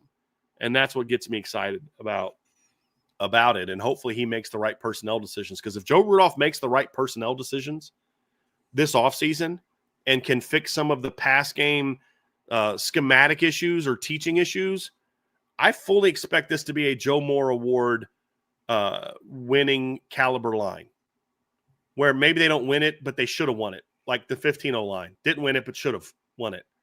Where you're boy, I don't know, maybe this line is better, maybe that line's better, but they're in the conversation for the best line in college football. If they just do that alone, then you're good to go. And that's what gets you excited. Well, that's what makes me the most excited, right? Is because now the talent's there. When you go through and you talk about some of the mistakes before, Billy Schrouth should have been starting on the 23 offensive line, right? Billy Schrouth should have been starting at left guard in the 24 offensive line. Now, depending on where he decides to plug and play people in, to your point about being more mistake-proof, the issue won't be as glaring, I guess, if that makes sense. I have a lot of respect for Sam Pendleton and what he did, and I thought he had an extremely high ceiling. I would have loved to see him come back. With that being said, the way the offensive line group has built up this depth of talent and this amount of experience, you're not going to run into the issue next year of lining up a redshirt freshman next to a true freshman who have a combined 0 count of meaningful snaps of Notre Dame football, right? Now, I will say with the amount of talent that they have, that's going to be the difference whether they are a Joe Moore Award semifinalist or a Joe Moore Award winning offensive line, depending on the lineup that you roll out on August 31st, right? What we start to see over the course of fall camp, what we start to see in the spring. All right, I'm in the same boat as you. If Charles Jagasaw isn't your left tackle, I'm going to have a lot of question marks. Unless it's Gerby, Emil, like one of those guys, because you want to get Charles on your power side. Sure. Mine is if it's Knapp specifically, because now Knapp can't be as good as he should be because you're not playing at him in his best position. Right. You're not putting your players in the position to be the most successful that they can because their skill sets are stronger suited elsewhere. So I absolutely agree. So when real quick, speaking of offensive linemen, we are aware of Tyler Merrill committing. That was what we were hinting at early in the show about potential news breaking. We're not going to tell you what's happening because it's not our news to break, but Tyler has now gone public with this commitment. And so I have a story published, and Trevor and I have already, that's what we said we would do at the end of the show. When we were hinting about some news breaking, it was Tyler Merrill committing, so we are aware of that. We will cover that at the end of the show. So that's where we're at. Now, with this offense, there are still some potential question marks, right? But the thing that leaves us optimistic is because there's a lot of potential at these question mark positions, right? So which ones are the ones that we're talking about? Well, we spent a lot of time talking about the offensive line and their potential. We spent a lot of time talking about the running back room and how great they're going to be. So let's fill in the blanks here, guys. Quarterback, you have a question mark at. For the, fourth year in a row, there's going to be a new starting quarterback under center in South Bend. 4th or 5th? 6th. Okay. 20, Ian Book. 21, Jack Cohn. 22, Tyler Buckner. 23, Sam Hartman. 24, Riley Leonard. 25, whoever. 6th year in a row that Notre Dame will have a new quarterback. So for the 6th year in a row, Notre Dame is in search for who's going to be their quarterback under center. And that's part of the reason why I love everything Riley Leonard did for this program. But some of it was, hey, it's time to move on to what the future is going to be, right? Whoever is going to be under center for Notre Dame. There's going to be question marks at wide receiver. You have Malachi Fields coming in, Will Pauling coming in, Jaden Greathouse had a really good final, call it combined like 4 quarters of the postseason, right? Jordan Faison, we got to see what he looked like when he was healthy. There's a lot of young talent that was waiting to develop and get healthy, waiting in the wings of this room. Then, of course, like we touched on earlier, tight end room has a lot of potential in it as well. But those are some of the question mark positions that Notre Dame has that we can't sit back and look and confidently say they have a handful. Like running back room has Jeremiah Love coming back, Jadarian Price coming back, and Aeneas Williams. Right. Exactly. O-line has Jagasaw, Shrouth, Craig. The list goes on. These are more of the positions that we have question marks on. So let me ask you this, Brian. Out of those 3, between quarterback, wide receiver, and tight end, all question marks heading into this season, which one are you the most confident in that can reach that potential in 2025? Wide receiver, because it's more proven. I mean, you've got Malachi Fields, who's caught over 1,600 yards and had over 100 catches the last 2 years in a Power 4 conference. Right. You look at what Jaden Greathouse has proven. He led your team in receiving yards this year. He was your best. He stepped up and had multiple 100-yard games in the postseason against 2 outstanding defenses. Jordan Faison, the only issue with Jordan Faison this year was health. And there's some technical things he's got to work through. He's stacking. We talked about stack receivers better, things like that, or DBs better. But he was a true sophomore that also plays lacrosse. There's just Will Pauling is a guy that's had over 1,000 yards receiving the last 2 years as well. They have 2 receivers on their roster that have caught over 1,000 yards worth of passes the last 2 years. And that's last year. I think they had you had two of them last year as well. Well, actually, no, you didn't. Bo Collins had over 1,000 yards in his career, but he didn't have over 1,000 yards in the two previous seasons. But then you look at Jaden Greathouse. He's going to enter next season with 60 career catches, 857 career yards, and 9 career touchdowns. You look at Jordan Faison, and you look at what he's going to walk into next season.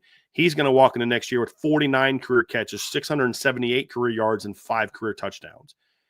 And so like the proven production, and that's what's, you and I were having this conversation before, and you'd made the comment, like, you got to show it to me. And that's a totally fair thing.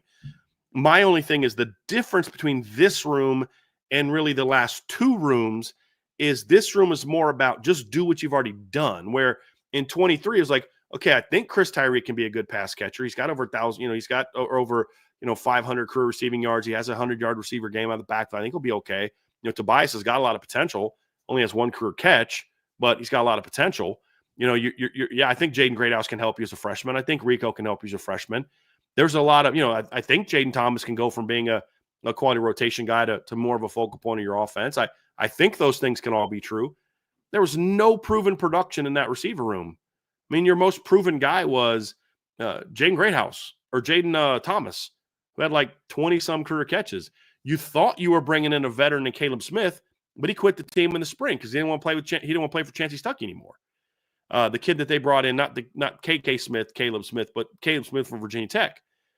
And then he quits the team. And so it was always about potential in 2023. This year it was, I wonder if Chris Mitchell can make the same jump from FCS to G5 to P4. Can these young sophomores step up? What about the freshmen? Can Bo Collins maybe play beyond what he's done at Clemson? Well, he didn't. Well, if Will Pauling and Malachi Fields simply repeat what they did in past colleges, which is exactly what we saw from Bo Collins, they're far better players. So you have 2 guys that have over 1,000 career yards. You have another guy that's got almost 900 career yards and had his best moments in the postseason, and another guy with almost 700 career yards. There's so much more proven production now at receiver than what you have at quarterback, and even to a degree what you have on the offensive line. And that's why I say the receiving core. And then you get into the what ifs. So the what ifs, what if KK can stay healthy? What if Cam Williams can make a jump? What if Micah Gilbert can make a jump? Those are all the what ifs are now on the second level. Whereas in the past, those what ifs were on the first level. And that's the biggest difference for me between this year and the last really several years, because you could make the same case in 22 and you can make the same case in 21 with that receiving corps. There's a lot of what ifs. The last time you came into and even in 2020 was that way. But you had, Javon McKinley stepped up, and then Ben Skoranek made a nice transition. It ended up working out. But in past years, you're like, gee, I hope Kevin Austin can really break out this year. I hope this is the year that Lorenzo Styles figures it out. And when Lorenzo didn't figure it out, you were screwed. Your receiving corps was toast. And that's kind of been the issue the last 2 years. This group is more, dude, just do what you've been doing. That's it. I don't need you. Now, if they play better, awesome. But if they just do what they've already done, you're in a great spot.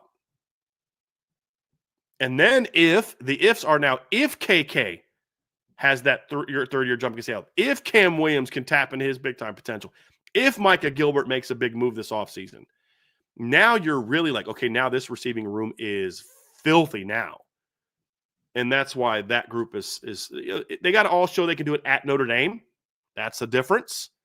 But we've seen Malachi Fields walk into Notre Dame Stadium against an elite pass defense, a team trying to make it to a championship, and ball out.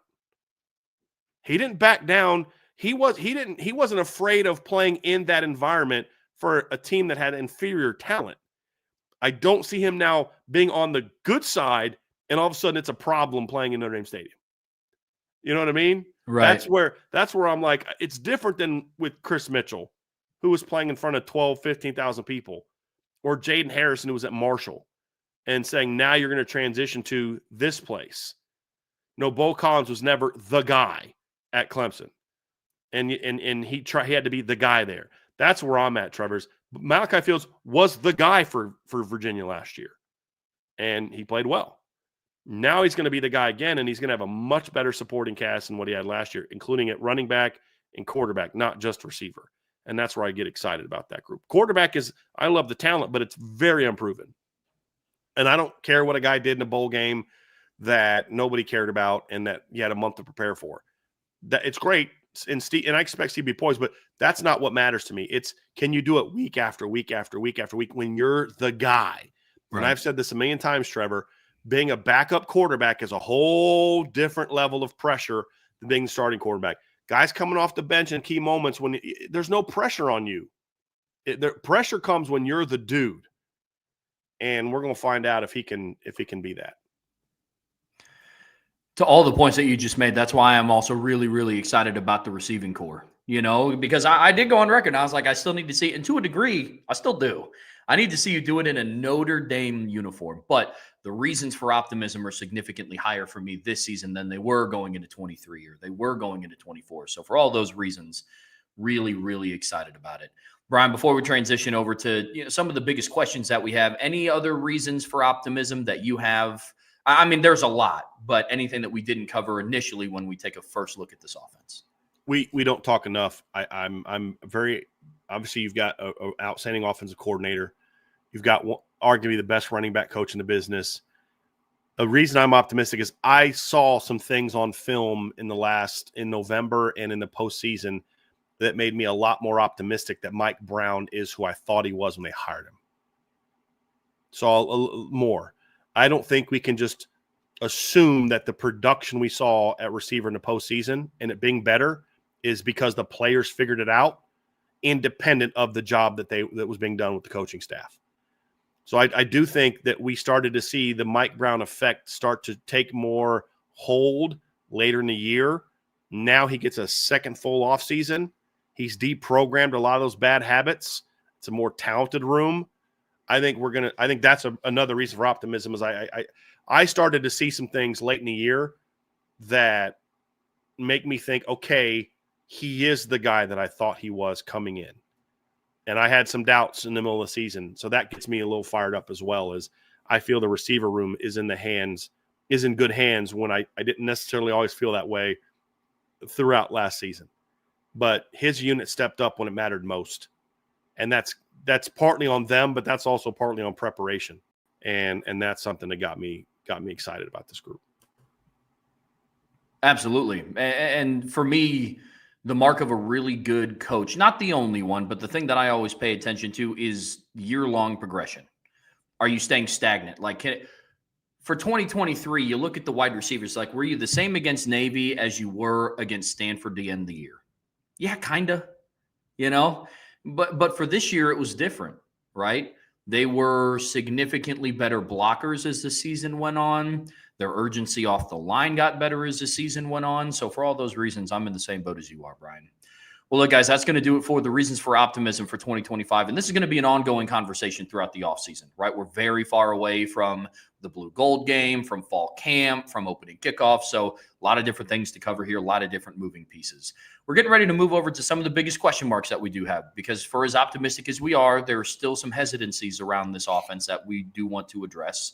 Then afterwards, we're going to talk through potential breakout players, and the exciting news of Tyler Merrill committing to Notre Dame broke this afternoon just a little while ago. So we're going to wrap up today's show with that. But before we get there, folks, everybody hit that like button, hit that subscribe button, hit that notification bell, and share this podcast with your friends and family. And as always, the best way to support what we do here, all the topics of conversation that we've had today have been ongoing discussions on the premium message boards at boards.irishbreakdown.com. All right, Brian, for as excited as we are for the 2025 offense, we do have some reservations, some question marks about what could potentially be some stumbling blocks for them. What are things they're going to have to overcome? Different things like that. So when you look at the makeup of this offense and who they have coming back right now, State of the Union, what are some of the big questions you have about this group?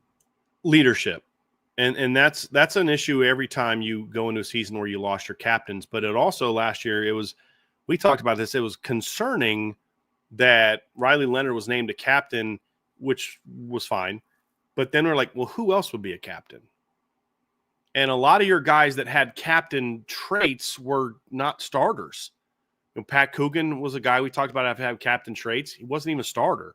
Jaden Thomas certainly has captain traits. I mean, he was a guy that did whatever's asked, great teammate. I made a tweet late in the year. I was like, if you want to put up like the proper picture beside the term, like great teammate, it needs to be like a picture of Jaden Thomas. But he wasn't a starter. He caught like 18 passes all year in 16 games.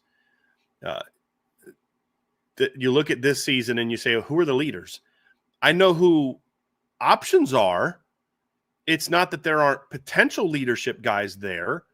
But are they going to seize hold of it? I mean, it would make total sense for an Emil Wagner or a Billy Schrauth to step into a leadership role up front. But will they? Will they take over and become and not just try to be leaders, but actually be good leaders? Running back room, I'm not as concerned about that. I feel like that room kind of has that. Jeremiah Love showed some leadership. Jadarian Price. But I don't want my captain to be a running back unless he's just a Kyron Williams type of guy where he's just a unique cat. I want my leaders to be quarterback, lineman, receiver. Who's the leaders there? Well, I mean, I'm confident in Jaden Greathouse being a leader of that room. He showed that last year. Is he enough? Is he ready to be a leader for the entire offense? That's the question that we are going to get to. And so it's not that I don't think they have leadership potential. It's we have to see who steps up and does that. That's the question. Yeah, the biggest question mark for me around leadership is like most likely you're going to get maybe a couple of captains on offense that aren't even seniors. And I'm not saying that you have to be a senior to be a captain. It's just going to be a change up from where it was the year before, right? You had Riley Mills going into his 5th year. He was a captain. Jack Kaiser was in his 6th year as a captain. Xavier Watts was in his 5th year as a captain. Ben Morrison was the only junior captain last year, but rightfully so. I mean, he was one of, if not the best cover corner in all of college football. He was a leader of that team. He had been more of a vocal leader that past offseason. And then, of course, obviously a little bit of bias here because you and I both played the position. But for me personally, I think it's fitting when a starting quarterback is the captain of a football team, one of, right? But then you look at the offensive side of the ball, and it's like, okay, well, some of your most veteran guys coming back at the skilled position are transfers. Malachi Fields, was Malachi Fields a captain for Virginia? Okay. So Malachi Fields was a captain for Virginia, voted on by his teammates. So you could throw him in the hat of being a leading candidate with how much experience he has. Jaden Greathouse emerged as one of the on-the-field leaders for that room. You saw it in practice. I heard you guys talk about it in all the practice reports of, hey, first guy in line, first guy out there, last one to leave was Jaden Greathouse. You know what I mean? So he could be a leading candidate. I'm in the same boat as you as running back, especially when you break down who the running backs are. Jeremiah Love and Jadarian Price are pretty reserved guys. They are very much of the, hey, what I do on the field is going to lead by example. Right. Then you have the tight end, Ramili Raridan's the most veteran one coming back. Could he step up into a captain's role this offseason? Maybe. The last tight end captain they had was Michael Mayer, I believe, in 2022. So then you start looking at the offensive line. Who could that be? If Charles Jagasaw is elected left tackle, big shoes. Joe Alt was a left tackle captain at Notre Dame. Could it be your center? I kind of like when centers are captains too, because like they're another really important piece of the offensive line. They are kind of number 2 in line to kind of conducting the offense. So some different factors in there, man. Right. I don't care about captains as much as leadership. Because like captain is just a title. Leader is something that is established on a day-to-day basis. And we've seen leaders in the past not be captains. It's more about leadership, and you need one in each room. And then you need someone that can get in front of the whole room and, run the whole offense and say, this is what we're doing. And Riley Leonard was that guy for them this year. They didn't need anybody else. They will next year. So that's always a question mark. And then the other one, Trevor, is quarterback. Who's going to win the quarterback job? I love the talent, but who's going to win it? Are the coaches going to make the right decision, whatever that may be? Are they just going to go with the more experienced guy, even if he doesn't play better? Are they going to go with the guy that gives them the best chance to win the first couple games in expense of the guy who gives them the best chance to win in November, December, and January? That's from the coaching standpoint. From a player standpoint, does anybody actually seize hold of it? Like, there's two scenarios. One's good, one's not good, where you don't know who the starter is going to be at the end of the spring practice because they all played their butts off. Then there's the opposite side that concerns you, where you go into the spring and you're going to fall camp and you don't know your starters because nobody stepped up and seized hold of it. And then there's, where two guys did, one guy didn't, he falls back. Those are the things you're going to find out is, does anybody, I love the talent, but does anybody actually take hold of this opportunity and say, this is my job and I'm the guy that can go out and get this done? Not by saying it or feeling it or thinking it, but by how they produce each day, how they command the room each day, and how they execute their assignment each day and perform and make plays each day. That's going to be the key. I'm sure all three right now, if you talk to them, want to say, oh yeah, I'm going to go out and do that. But it's wanting to do it and then being able to do it are two different things. And so if that doesn't happen, then I get concerned about the offense being able to reach its full potential. I don't care that these guys don't have experience. You don't need them to be like 15-game starter caliber guys in week 1 and 2. Yeah, you're playing Miami and Texas A&M. You can suffer a loss in those games and still be okay. Number one. Number two, you should be good enough around whoever the starter is that you don't need them to look like Heisman Trophy winners in week 1 and week 3. But I need to know that whoever won that job took hold of it. Let everybody on the team know, I'm the guy. I'm who you follow. That's what I need to see happen. Whoever it is. If it's, everybody knows my opinion. I think it will be CJ Carr. My hope is that it's CJ or Kenny. They're the most gifted. They're the most talented. They're the guys that have that, to me, that elite level tools. I don't think Steve has that. But if Steve Angeli goes out there and every single day he's outplaying those guys and he wins the job, genuinely wins the job, okay, great. Let's roll. Maybe he's better than I think he is. It's not so much about that. It's just whoever does it needs to take hold and win the job and make it clear to everybody that, hey, you may want to go with the older guy who has more experience, but you don't screw this one up. I'm the guy. Or you may want to go with the younger, more talented guys, but don't forget every single day, I'm the guy that moves this offense. Either way, you just need somebody to step up and do it. And that's the key. Now, people are talking about captain options, Schuler and Drake. They don't play offense. We're talking about offense. I think there's plenty of captains on the defense. Oh, yeah. Yeah. It's the offense that we're having that question about. And that's kind of where it would where the conversation goes. Yeah, the biggest thing for me is who's going to emerge as the alpha in that room for the offense, not just within that room. All three guys have gone on record and talked about how close the quarterback room is, and everybody kind of has their own individual role.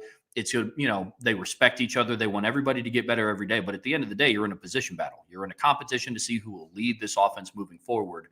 Somebody will have to take that next step up and say, hey, it's me, right? And you let your teammates know that, not by texting after practice and not by hanging out with people outside of the Goog. It's by your performance on the field of, hey. Right. Those things are part of it.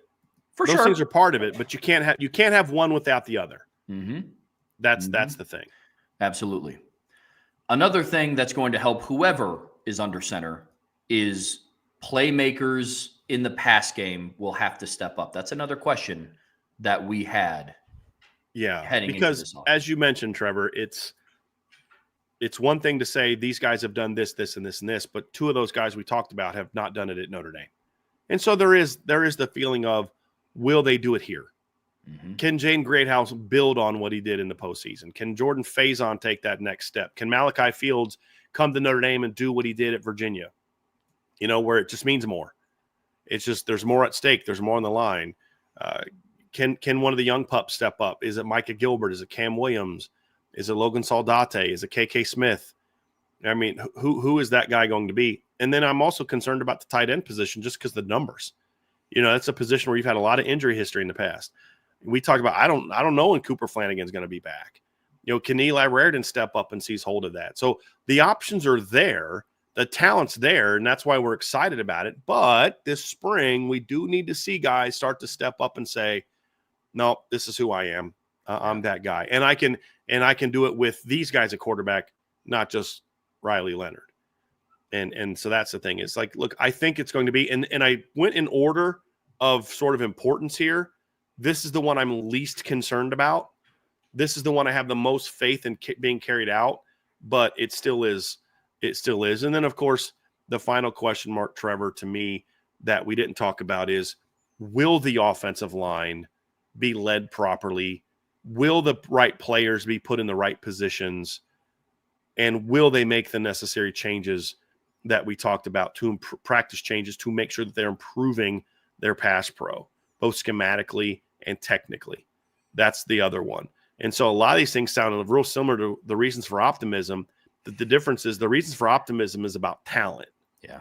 The reasons for concern are about proven production. And that's where you're still like, okay, there's a loads of talent in that room, but outside of running back, who has really proven that they can be elite at this place for a period of time? Because your two most consistent playmakers both play running back. Yeah, Jaden Greathouse has stepped up late in the year, but there's also times in the season where Jaden Greathouse was not a part of the offense. Sometimes that wasn't his fault. Let's be honest about that, Trevor. Totally. But from Virginia, Army, USC, Indiana, Georgia, that stretch of 5 games, Jaden Greathouse had 6 catches for 20, 32, 49 yards. That's it. That I don't put that all on him, but that's the reality. Is as good as he was at times, he had 1, 2, 3, 4, 5, 6, 7, 8 games last year where he caught 1 or fewer passes. Can he become that guy we saw in the post in the last 2 games all the time? You got to see that. Part of that's on him. A big part of that too is on the quarterbacks. Right. And that's what we say. That's the question mark. And so the talent's there. They have the talent to be a top 5 to 8 offense next year, in my opinion. No doubt. Oh yeah. They have the offense, and I'm not talking about scoring. I'm talking about just effectiveness, explosiveness, like teams you want to play. They have the talent to be that kind of offense next year, but they've got to figure some stuff out, and that's what we're going to find out if they can do that. For me on the offensive line, the biggest question mark that I have is there are going to be some open competitions in the spring, like there should be when you have the depth of talent that Notre Dame's offensive line does. Is the coaching around the offensive line room going to be consistent enough to make it an interesting enough competition? Meaning, will Sullivan Absher stay at right guard and battle it out at right guard? Or will it be, hey, today you're going to go to center, tomorrow we'll try out at left guard, we're going to see what happens at right guard? You know what I mean? So that also falls into the category of, are you going to roll the right people out there? You have to give players an equal chance in order to do that, right? Conversations that we've had before in the past. So kind of switching gears here, talking about potential breakout players for this offense, because we've spent the last almost 2 hours talking about the amount of potential that's in this room. But when you go through and you talk through potential breakout players, Brian, it could be a role on the team. It could be from a statistical standpoint. It could be on the national stage. Where do you kind of start and you look at when you start talking about potential breakout players in this 2025 offense? Who's not a breakout candidate? Jeremiah Love. Right. So if Jeremiah Love becomes a Heisman Trophy winner or contender this year, like people keep asking about, that's not a breakout season. That's a continuation of doing what you've already started to do. You're a big time playmaker last year. You're just going to get used more now. Breakout player is not a guy that's like, to me, I mean, I guess you could be where you're a good player and you go from being a good player to great player. I don't really count that as the case. I think Jeremiah Love played like an elite player in 2024 when he was given the football and when he was healthy. A breakout player, to me, there's different levels. And I think the first one that's most important for Notre Dame is they need guys to break out and become stars. You have to have stars to be a championship football team.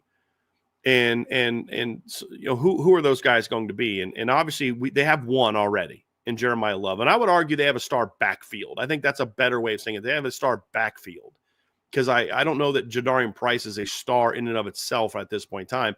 But when you put those two guys together, there's not going to be a better running back duo in college football. And we're not even talking about Aeneas and Kedron. And there's a lot of teams in the past where Nolan James comes in and is their number 2 or number 3 running back as a freshman. You know what I mean? And so Jabron Payne could come in and be you have an elite running back situation.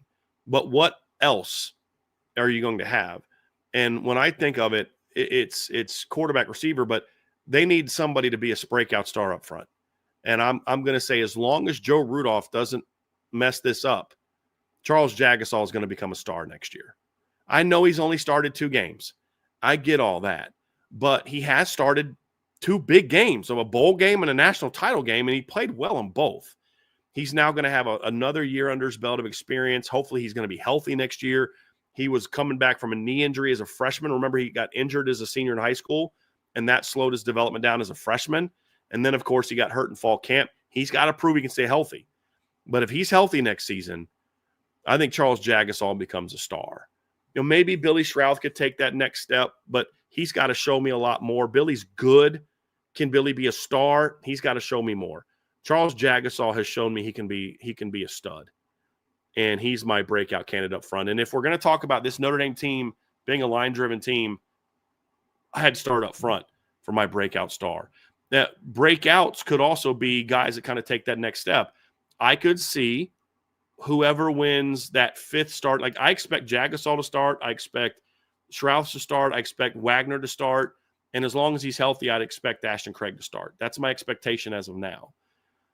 One of those guys could potentially get beat out. I mean, maybe Gerby has a big offseason. Maybe, Joe Otting or Anthony Knapp gets a chance to battle Ashton Craig, who's not healthy at center. But just assuming those 4 start for now, I could see that whoever starts at that 5th spot being a breakout player. And it's one of 2 ways. One is Sullivan Absher goes from being didn't play a meaningful down to I'm a starter and a pretty good player to that's a breakout. Or Anthony Knapp goes from, inconsistency to, wow, that guy's an impact blocker now. I think that one depends on him moving inside. But if they do move him inside and he gets back to being healthy, I could see Anthony Knapp going from being a guy that's got some potential but had some struggles, and to being now in year 2 with a whole nother year of the weight room and playing a position he's better suited for, becoming a dude next season. Not breakout star like he's going to be an All-American, but level of performance takes a big jump. Those are my 2 up front, Trevor. Do you have any up front that you kind of look at? I saw your reaction when I said Jagasaw, so I assume you agree with that prediction.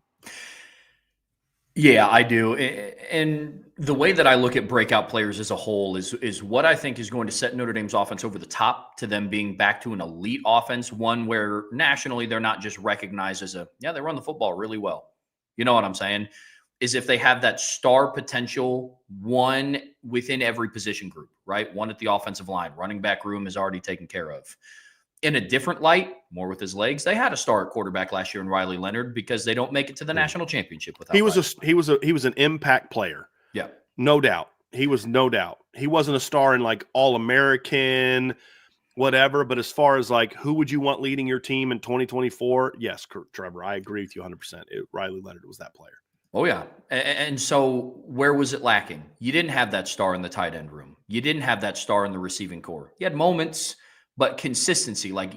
For me to consider you as a star player, as a standout player, you have to do it. And I love what Jaden Greathouse did at the end of the playoffs. You got to do it for more than 2-3 games. And like we said, it's not all his fault, right? You have to be thrown to in order to have opportunities to catch the football, But for me, that's where I look at. So starting out up front, Charles Jagasaw is absolutely it, right? And for a multitude of different reasons. But I think the impact of, yes, he only started 2 games, but Sean Davis and I talked about this in the mailbag.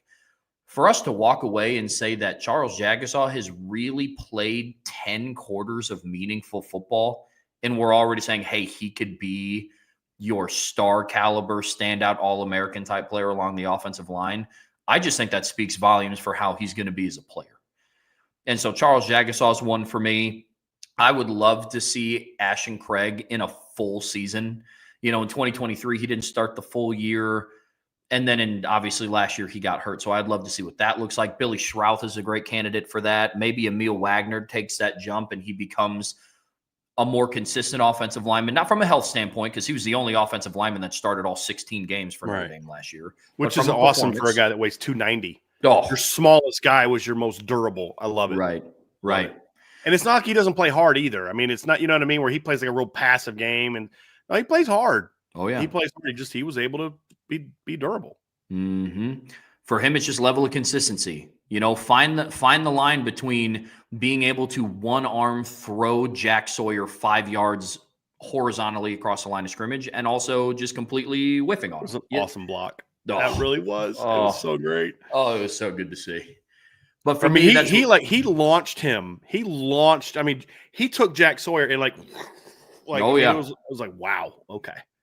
Oh yeah, all right. There were moments where both of his feet were off the ground.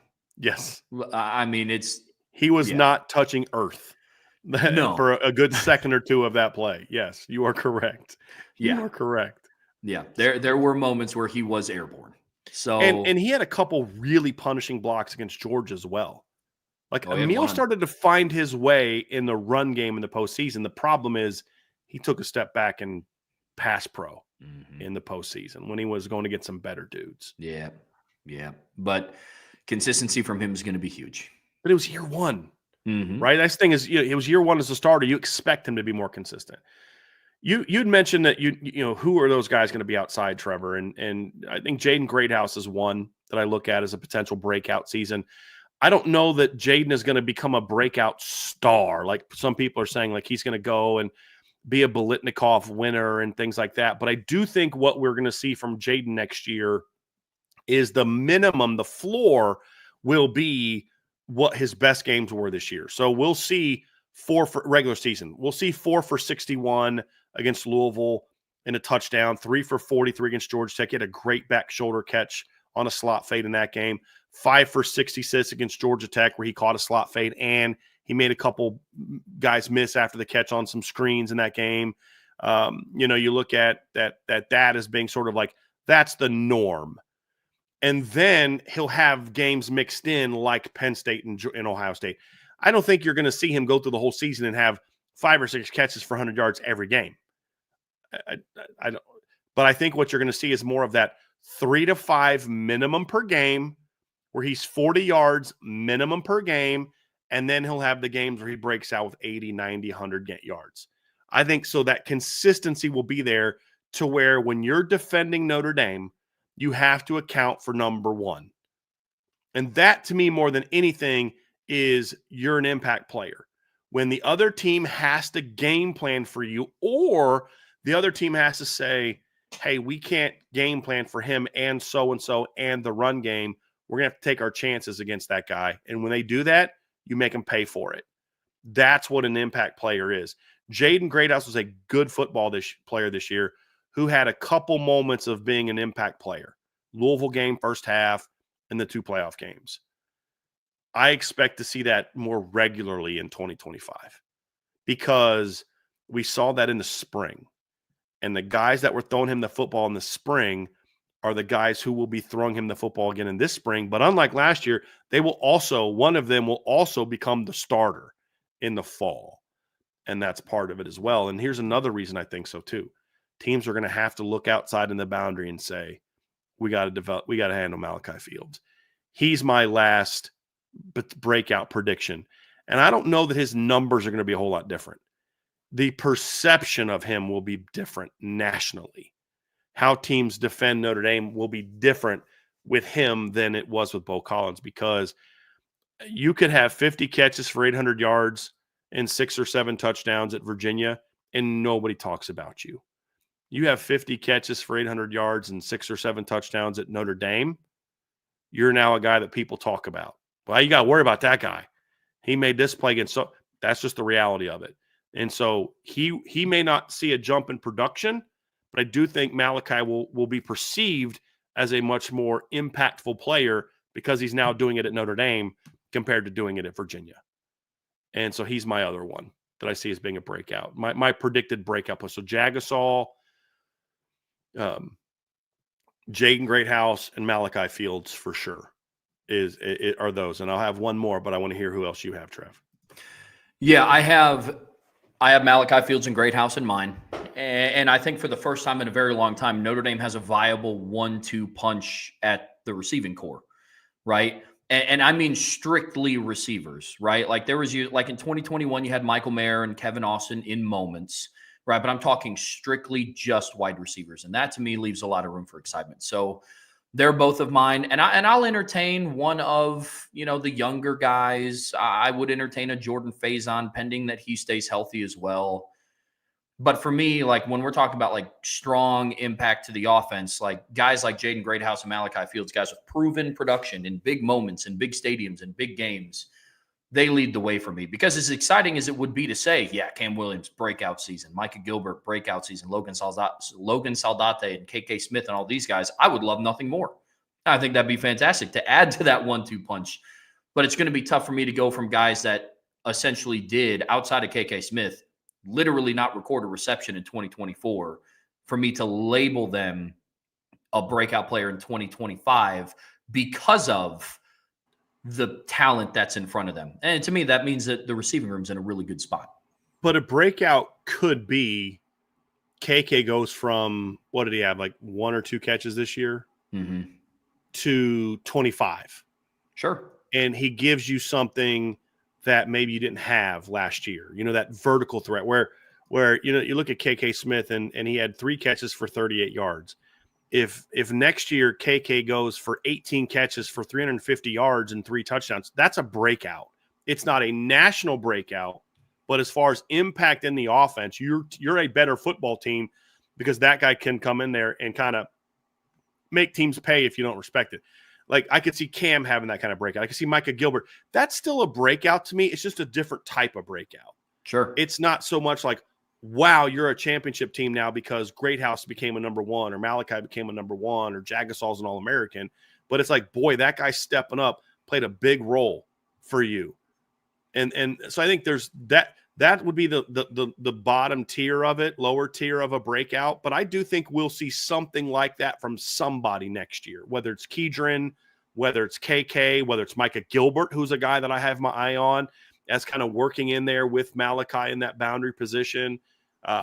Somebody like a Cam Williams, maybe, so, you know what I mean? Like a, Ty Washington maybe as the number 2 tight end that catches 15 passes, or like I could see somebody like that. Did I say Kedron being sort of that, boy, what a great utility player that guy came. He didn't have the volume, but man, that guy made a couple big plays, like a Jaden Thomas type of season. Where like if KK goes from what he did last year to being what Jaden Thomas was, man, he only caught 18 balls, but he was catching them on 4th down. He was catching touchdowns. He played an important role for a guy that hardly played it all the year before. There's a lot of candidates that could be that guy, Trevor, which makes it hard for me to zero in on one. But to your point also, they got to beat out some dudes to even get on the field to have that opportunity. And that's also something that makes me excited about what this receiver room is going to be. Because you're not forcing guys who haven't done anything onto the field and hoping that they figure it out. Right. You're saying, hey, man, you got KK, you got a chance to be a dude, but you got to show me something if I'm going to put you in there over Will Pauling or Jordan Faison or Jordan Greathouse. Hey, Cam Williams, I think you could be a star, but you got to show me something before I'm going to put you in there over Malachi or Greathouse or Faison or and then just go down the line. Micah Gilbert, same thing. And that's where I start getting excited, where in past years it's like, here you go. Show me something. We need you because I got nobody else. And that's one of those things I'm pretty excited about. Yeah, absolutely. Did you have any other potential breakout players? Who you got? If CJ Carr or Kenny Minchie start at quarterback this year, they will become breakout stars. They won't be Heisman winners. They won't win the Davey O'Brien or the Maxwell Award. I don't think. But they will start getting talked about a lot by the end of the year because of they're the quarterback of Notre Dame, and they're going to have some really impressive moments, and Notre Dame's going to win a lot of football games. I think whoever steps into the starting lineup is going to have a good season and lead this team to minimum 10 wins in the regular season. I had somebody on the board yesterday, Steve Angeli. If they start him, they'll lose 3 or 4 games. I'm like, I don't see it.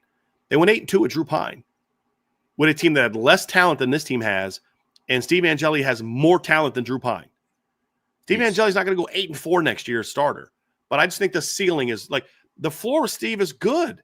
It's the ceiling that has me concerned about Steve. With Kenny and CJ, they're going to win a bunch of games like they with any quarterback, but they're going to have some moments that people are going to be like, did you see that 325-yard performance that young quarterback that nobody's talking about had? And both of them can do that. CJ will probably get more airtime because of who his grandfather is if he's the starter than Kenny would if he's the starter, but that's more of storylines. And referring to impact, I think if one of those two guys wins the starting job, Kenny or CJ, I think they're going to be breakouts because I think they're super talented. And if they beat out Steve and then they beat out the other one, then that tells me that guy's ready to become a star. And then when you look at the talent around it, you start getting excited about, what it's going to be. But if one of those two guys is the starting quarterback, I think they'll become breakout stars and guys that people are talking about. We get into October, into November as being like, hey, these are dudes. And then when we start going into 2026 and they come up with the top quarterbacks for next year type of conversations, you're going to see those guys thrust into that role. And that's something that has me fired up, Trev, because like somebody asked earlier, am I worried about them not having a lot of experience and not getting a lot of reps? And I'm really not. I'm really not. Sam Leavitt went from throwing 23 career passes at Michigan State to stepping up this year as a second-year player and throwing for 2,800 yards and 24 touchdowns and leading his team to the college football playoff. And both of these guys have more talent than Sam Leavitt has. No disrespect to Sam Leavitt, but they're both more talent than he has, and they'll have a better supporting cast. He had a pretty good supporting cast. Jordan Tyson's a good football player. Cam Scadaboo's a good football player. I'm talking about defensively, offensive line. I'm talking about all-encompassing. Oh, yeah. They'll have better supporting cast. And I think you're going to see those guys become that type of player where by the end of the year, they're like, man, Notre Dame's got a dude at quarterback. Experience is always a funny thing when you talk about quarterback play. And I've gotten into several different debates with people about the experience at Notre Dame's quarterback position. It's like, well, you guys do understand that at some point nobody has experience. Like not for the sake of sounding corny, but it's like, I mean, you can't be in the same boat if you want Notre Dame to be done with the one and done quarterbacks in the transfer portal, but then also have a lot of reservations to not start one of Kenny or CJ because they don't have experience. Right? At some point, you need it. Bryce Young had no experience. The next season, he came in and won the Heisman Trophy. I'm not saying that CJ or Kenny are going to go and win the Heisman again. So did Jameis Winston. Michael Vick went from not playing a single snap to leading in the national title game. Those are generational talents, but the point is, it's not just those guys. Sam Leavitt at Arizona State this year. Mm-hmm. Sorry, Trev. Mm-hmm. No, you're good. Keep going. No, you're good. We're on the same page here, man. Like, it's just at some point, in order to get experience, you have to have somebody be willing to take the chance on, all right, let's put you in the game and see what happens. And so that's where I'm at. But it's not just, well, you're young, let's hope it happens. Whoever wins this battle will earn it, assuming that it is a fair quarterback competition. But that was my final one, too. And it was one of Kenny or CJ having a breakout season. So become a star. So I'm with you. All right, guys. Well, that's going to do it for some of our biggest questions around the 2025 offense and our potential breakout players. But don't go anywhere because Notre Dame just got a really exciting offensive line commitment with Tyler Merrill. So before we get to that, be sure to hit that like button, hit that subscribe button, hit the notification bell, share this podcast with your friends and family, whichever platform you watch us on. Please be sure to leave us a 5-star review. We would greatly appreciate it. And, of course, subscribe to the premium message boards at boards.irishbreakdown.com. All right, Brian. Notre Dame got a really, really exciting offensive line commitment. And there's going to be a couple things that we're going to do here, right? We are going to start by kind of walking through his backstory, and we're going to talk through how we got to this point. Then we're going to kind of run through what's the class impact for 2026 and what's the outlook going to start looking like for this class. We're going to dive into some of his film, which I'm really excited about. When you posted that intel piece on the message boards, I started to dive into Tyler Merrill's film, loved a lot of what I saw. And then we're going to kind of wrap it all up and tie it in a bow and talk about just what's next from here. So, Brian, Tyler Merrill commits. Give us a backstory, man. Man, you missed out on the perfect intro. Notre Dame landed a massive commitment in Tyler Merrill, literally and figuratively. This is a big boy. This is a ginormous young man. Think about this for a second, Trevor. Ben Nichols is committed to Notre Dame. He's 6'6", 320. He is not their biggest offensive line commitment now. It is now Tyler Merrill. This is a 6'5" plus 330-pound young man. Notre Dame's been on him for a while, Trevor. This is a guy that got offered very early in the process. He's had a Notre Dame offer for a while. Notre Dame's been recruiting him for quite some time. He's made multiple visits to campus, but he had really good relationships with a lot of different staffs.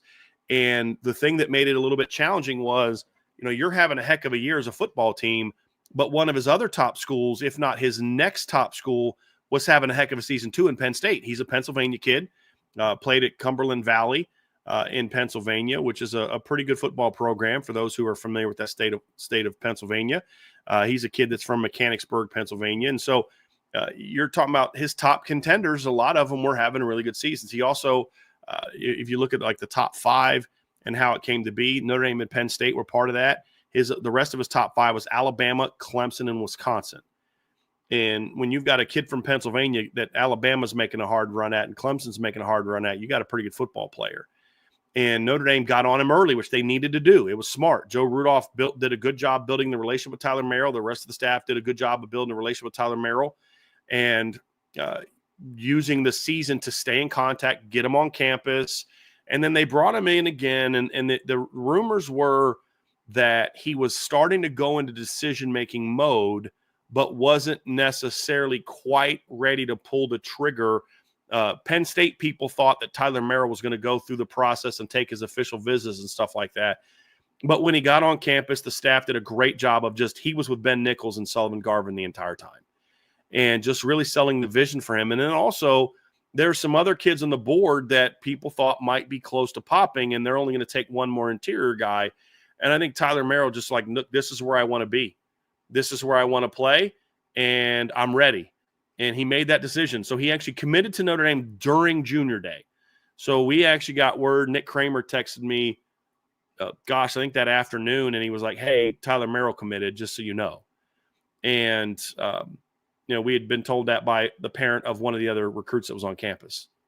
So then I reached out to my sources, and we talked, and they were like, yeah, he popped, but hey, let's let him break that news, which we always do anyway. So this was a done deal. So I had people text me like, hey, so-and-so nationally is saying that, they think Notre Dame might have a shot to get him when he commits tomorrow. And I was like, yeah, I think so too. Yeah, sure. So that's how this one kind of came to be, Trev.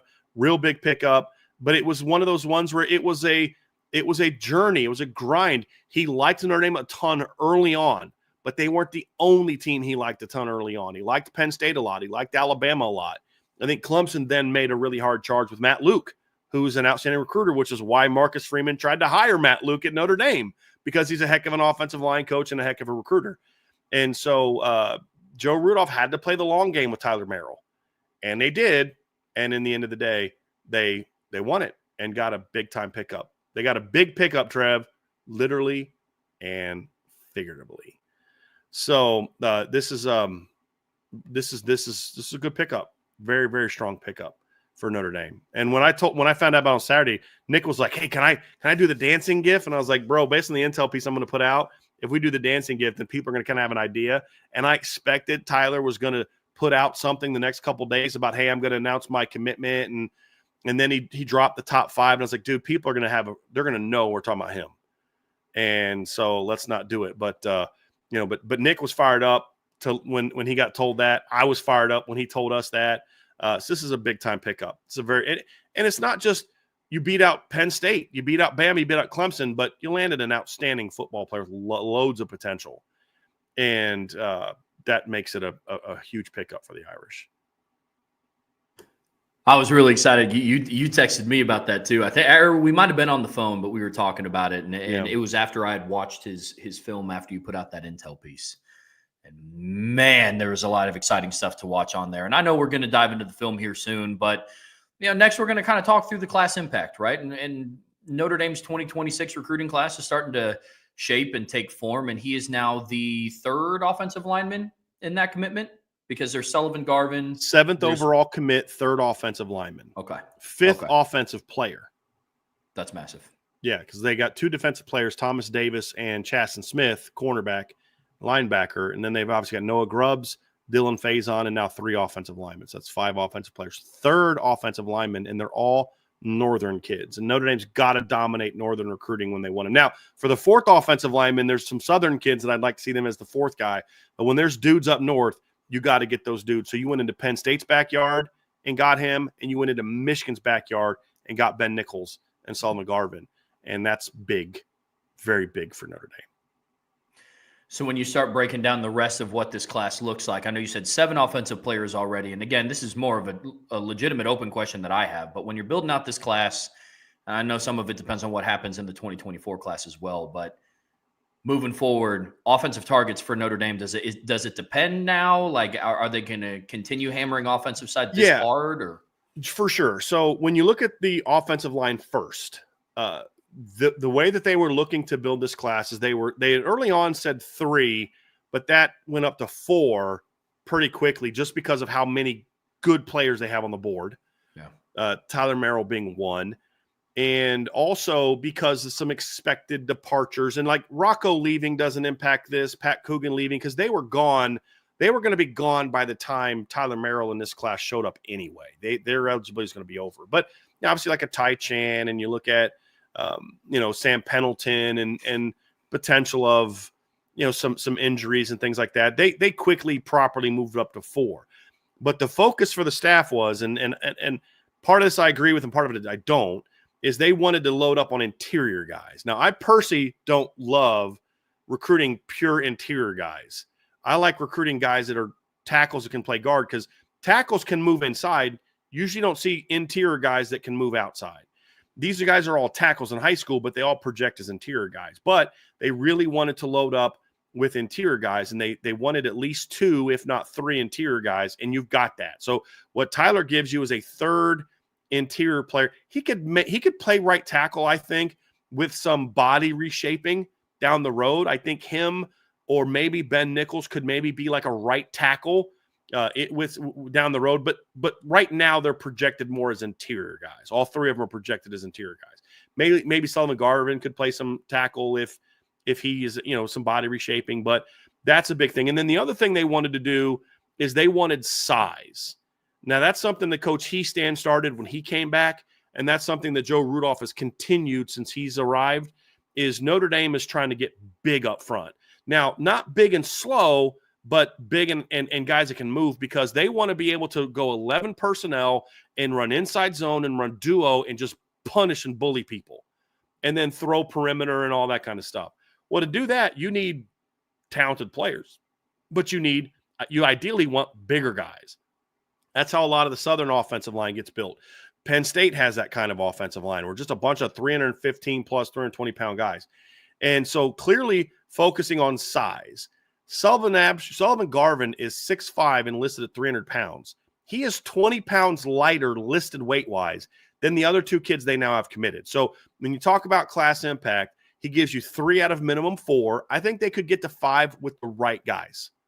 I think they would go to 5, like if Felix OG committed and Kenny Agbuka committed, I think they take both of them. There's a couple other guys like that.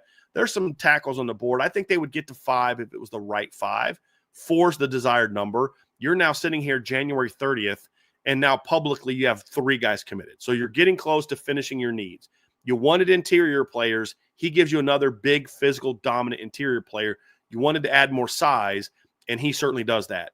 You're now adding, you already had a 6'5", 300-pounder in Garvin. You had a 6'5", 6'6", 320-pound guy in Ben Nichols. Now you're adding a guy that's listed between 6'5" and 6'7". I think he's closer to 6'5", 6'6", 330 pounds. So you've really checked all the boxes, and Joe Rudolph has made a very concerted effort, like Harry Heastan did, of really trying to load up on as many Northern linemen as possible. Doesn't mean you avoid the South. Anthony Knapp's from the South. But Notre Dame's got to dominate when there's basically, you look at the state of Tennessee and Virginia up, and you've got to fill up a lot of your roster with those type of guys. Coach Heastan believed in that, and Coach Rudolph is showing that he believes in that as well. You got 2 kids from Michigan, and now Tyler Merrill from Indiana. And what's different about these guys and a lot of Northern linemen is you don't often get as much size from the Northern linemen. These guys are massive. And so really you're checking all the boxes from a class impact standpoint, Trev. Numbers, check. Interior, check. Size, check. Power, check. And the other part of it too is from a perception standpoint, this is also huge because you're talking about a kid that's ranked as one of the top offensive players in the top players in the country. Forget just offensive players, but he's ranked as the number 57 overall player in the country according to ESPN. He's ranked number 73 overall by On3, and he's ranked number 84 overall by Rivals. Shocker, 247 has him outside the top 100. Shocker, but they're garbage rankings. But these are now 3 of the 4 services rank him as a top 100 player. I rank him as a top 100 player as well with 5-star upside. He's that kind of guy. There's things he's got to work on and all that. That's why he's not a 5-star guy now, but the upside is absolutely there. This is a top 100 football player. He now becomes your highest ranked recruit by On3, ESPN, and I think also Rivals. Rivals I'm not 100% certain of. Let me go actually check that real quick. It may be, but I know he's your highest ranked guy now on On3, and I know he's your highest ranked guy on ESPN. I'm just going to check Rivals here real quick and see. I think he also is on Rivals. Yes, he also is their highest ranked guy on Rivals. Noah Grubbs is right behind him. He's 84 on Rivals, and Noah Grubbs is 93 because right now I think Rivals is the only outlet that properly grades Noah Grubbs as a top 100 player, which he is. So this is a big pickup, really, Trevor. I mean, it's one of those ones, and you don't often have this, where it literally checks every single box. Practical, it checks all the boxes, but then also perception-wise, right? Like when Notre Dame landed Will Black last year, we loved his upside. He had a lot to work on, but he wasn't yet that 5-star player he became. So it didn't have quite the splash. This one, to me, is a splash pickup on top of the actual talent of the player. Perception matters, dude. It does. I mean, we've said this before. Ryan and I used to talk about this all the time. It's the expression, dogs want to play with other dogs, man. I mean, in football, more than any other sport, I want to go somewhere where I'm going to have other dudes around me. I don't want to have to carry everybody, and I want to have other dudes around me. And when you're landing a guy like this, like, okay, top 100 offensive lineman, Notre Dame just keeps on rolling. That stuff matters a ton. And that's what makes this a really big pickup. So there's nothing about this pickup I don't like, or I'm like, well, I don't know. It's top 100 kid, Pennsylvania kid, beat Penn State, Alabama, and Clemson, right, for him. Fits the position you're looking for, adds the specific skills you're looking to add. It's a big pickup all around, man. And as we jump into the film, you'll see what we're talking about. And there's some areas that you'll also see in film why I don't have him as a 5-star yet, and why I don't have him as a top 50 player yet. But we'll find out. You'll see the talent that makes him a top 100 guy, but then saying if he can improve a little bit here and improve a little bit there, this guy could be a dude. And you'll see that as well. So, yeah. But when you go into Penn State's backyard, who's a team that was in the Final Four this year, team that played for the Big Ten title, a team that a lot of people are ranking ahead of you in the preseason rankings for next year, and you beat them for a guy that they wanted bad and that they thought they were going to get for a long time, that's big. I didn't think that. I felt Notre Dame was in a good place with Tyler Merrill for a while. And I have a buddy of mine who he reads all the – he doesn't – other than our board, he doesn't spend a lot of time on Notre Dame boards. He's always checking out other boards, and he'd always call me panicking, like, man, like, why are you, man, I'm worried. I love this Merrill kid, but I think Penn State's going to get him. Well, what makes you think that, buddy? Well, the Penn State, I was like, okay, well, they think they're going to get everybody. I'm telling you, I think Notre Dame's in a good place here. Long way to go, and Penn State's a player, but I like where Notre Dame is at. But the perception publicly was more of, yeah, Notre Dame's in a good place, but Penn State is the perceived team to beat by some people. I didn't feel it that way. I thought Joe Rudolph did a great job of putting them number one, maintaining it, and then at the very end, closing the deal. And that makes it really, really, really good pickup.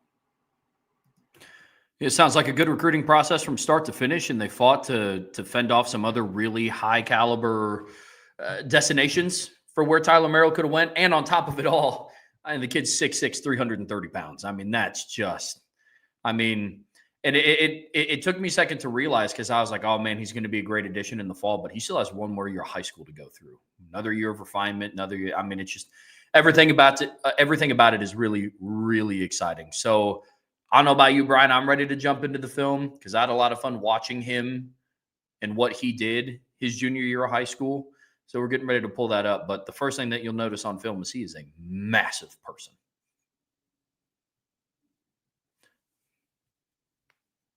You're muted. Yep, I know. Yep. Oh. I'm gonna get this on the full screen here so you can see more of him and less of us. But like you said, Trevor, the first thing you're going to notice about him on film is he's really big, and the second thing you're going to notice about him on film is he's powerful. So as we said, he plays left tackle in high school. I think I've seen a couple clips of him at right tackle. I could be confusing that with Gregory Patrick. I know he's done that, but you're going to see a guy that is all about there's things I don't love about this clip, like bend your knees a little bit more and step, but good night. It annihilates that poor kid.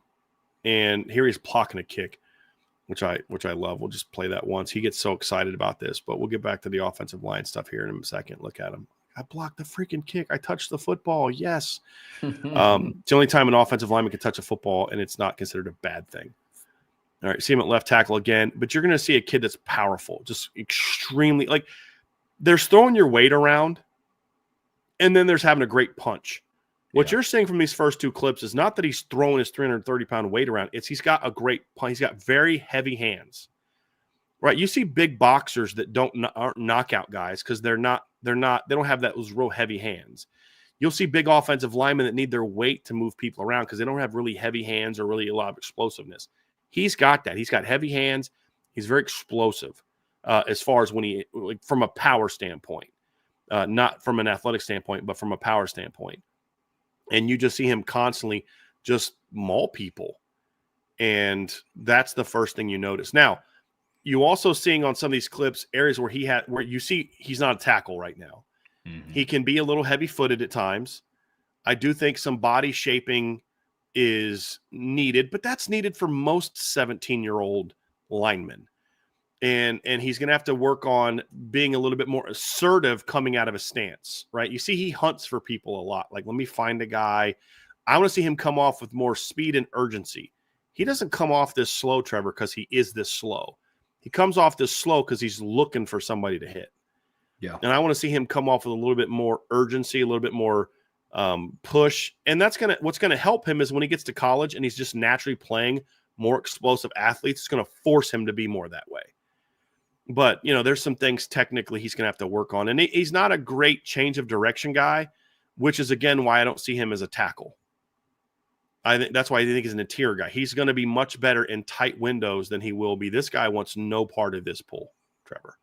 He's like, nope, you can score for all I care. I value my life way too much. I got a date tonight. I am not about to get lit up, put in the hospital by this kid. That kid no moss to that one big time. And that's what they score. But he's that kind of guy. He's that kind of – I'm not saying he's as good as Quentin Nelson. I'm not saying that. But Quentin Nelson just had that demeanor, that disposition.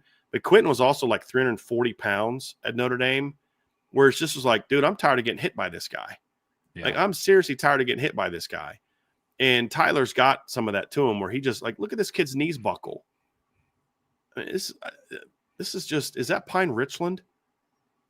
This kid just knees just kind of give out when he hits them. And, decent feet in space here, but again, not tackle footwork. But he's a guy that you don't want changing direction a whole lot. But those heavy hands that he's so wide, you talk about pass where he's really wide, you got to run around him to get there. This is a decent quickness, but he won't be asked to do this kind of stuff as a tackle. Right. But he's a guy that is he's not an elite athlete, but he doesn't have to be at 6'6", 330 pounds. Right. And that. The first thing that I noticed in his film is one of the first questions that I had for Brian once I knew that we were going to talk about him in today's show was if he projected as an interior lineman, because he plays left tackle in high school, but you could tell a lot of his tendencies, a lot of his characteristics as a high school left tackle do project to the inside. His foot quickness is not great out in space. He kind of lets people get up inside him, tackles like Will Black and what Joe Alt's film was. It's a lot of length, a lot of arm extension there, but on the inside, this kid's going to be an absolute mauler. And like here, this isn't great change of direction, but it's also partly a footwork problem. He's a little late getting to it, but it's actually not bad. Like that last plant, like so the guy beats him inside, but that last plant and redirect inside, that projects really well to guard. And he'll look much better in that regard. So some of this stuff you're seeing where he's a little heavy-footed is, I think, more of as much of a technical issue as it is him just not being very agile. Yeah. Because there are clips where you do see him come off and just bulldoze people. And you see that kind of power. You see him like here. This is one where you talk about, Trev, you talk about letting people get up into him. He catches here. Yeah. He's not delivering punishment on this guy. He's catching, right? But then look what he does after he recovers and starts driving his feet, right? This is like, if I'm teaching him, I'm not liking this early on. Like up to right now, I don't like it. But then that happens.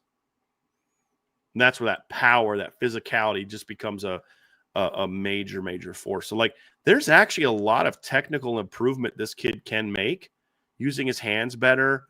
This is not a bad kick slide right here. This isn't bad at all. You know, decent foot quickness there. A lot of technical improvement needed to be made, which is something I like. I don't want a guy he's a finished product, because then he's not going to get much better. Right. There's a lot of room for this kid to get better, and he's already pretty good and powerful. And as he starts to play with more tempo, more urgency, more force, he's going to be even more effective. This is one where when I first watched it, I was like, dude, okay, now that's the kind of kick slide I'm talking about. I'm like, no, that's not him. That guy's way too small. He's inside of that guy. So he was playing guard here. But I had that instance of, okay, that's what I'm talking about. And you're like, no, not him.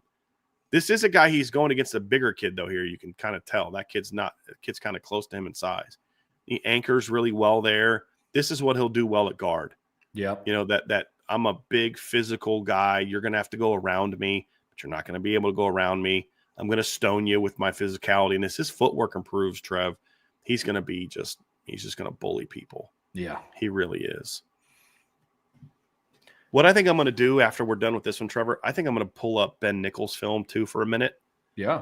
And just so people can get a sense of what the last two, because we did watch film with Sullivan Garvin, I believe, when he committed. Mm-hmm. But I just want to kind of watch a little bit of Tyler Merrill and Ben Nichols back to back and just kind of show you guys what kind of – it's not a coincidence. I mean, part of it is, okay, yeah, it's nice that you got big guys from up north and that is not always there. But there's a reason those two guys were targeted so quickly by the Notre Dame staff, because they are looking to add a lot more beef to the offensive line. But yeah, this is a massive, massive young man. Like that's not bad. That's not bad athletic. That's not bad quickness at the second level. Yeah. You know, it's not bad.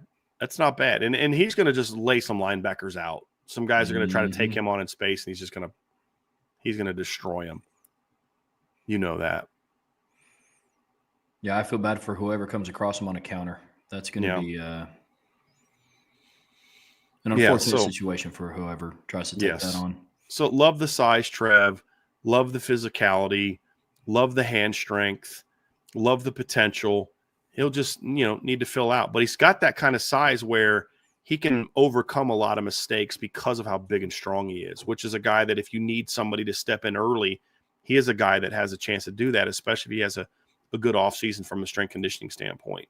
But you see a lot of a lot of guys get in him and they're thinking, okay, I'm gonna drive him back, and they can't. He's just kind of that guy that you're just not going to rock him back unless he makes a mistake. The only way you're rocking him back is if he doesn't have a good base.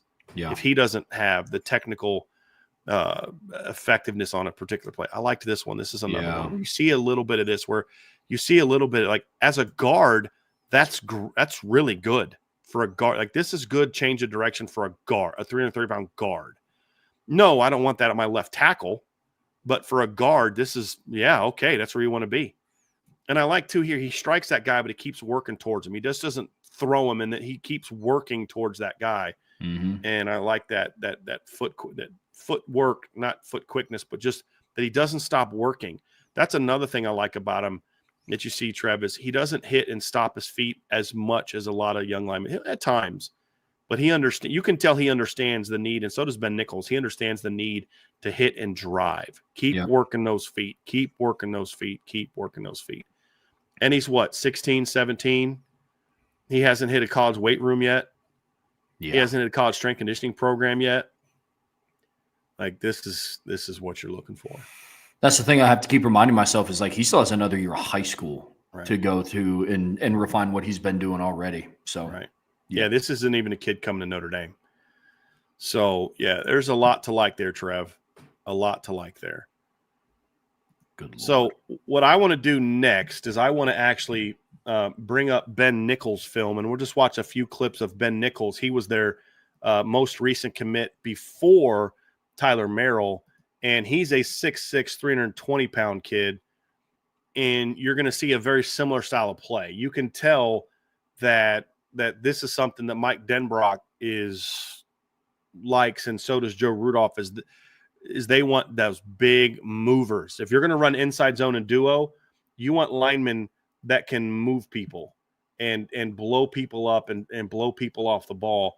And that's what Notre Dame is adding. So let's bring up a little bit of Ben Nichols. We'll just watch a couple minutes of his highlights and just to get a sense of what Notre Dame is adding. I actually think Ben moves a little bit better than Tyler. I was just about to say, I think he's a little quicker off the line. Mm-hmm. Yeah. I think Tyler's got a little bit more power, but like that is a level of like where I could say if one of those guys is needed to play right tackle right now, it'd probably be Ben. Yeah. But you're going to see another young man that's big, massive, physical. You see that quickness off the ball? Mm-hmm. Like Tyler doesn't come off the ball that quickly because I don't think he is taught to come off the ball that quickly. Where Ben comes off the ball and you see that, bam, I'm driving my feet. I'm coming off with urgency and speed. That's what I mean by urgency. It's not that Tyler can't do that, but he doesn't step in a way that allows him to do that. That's something that's fixable. Yeah. Right? So that's what I'm saying. Like when Tyler starts coming off the line with the same technique, I don't know who Ben Nichols' offensive line coach is in high school. That guy's a good football coach. Mm-hmm. Like this kid's taught, and you can see the rest of the line. This guy comes from a good background, and you see the talent. When Tyler Merrill starts getting coached up the way that Ben Nichols is, look at that low pad level, drives that guy into the ground. Like, you're going to see it like, okay, that's a dude. Yeah. That is a dude. And so you see, but Ben already plays with that type of speed and urgency. Tyler's got to learn to play that way. But what you see from both of them, Trevor, is massive, physical, mean. Mm-hmm. They want to punish people. And Sullivan Garvin's very similar. He's just not quite as big as those other guys. But look, this is what I love about it. Like, look at that. Now, again, technically, that's not good. Come to the upfield shoulder, do a better job there. But you see his ability to readjust and shift. If there's a time down the road where these are your two starting guards, you're going to be really flipping good at running the football. Yeah.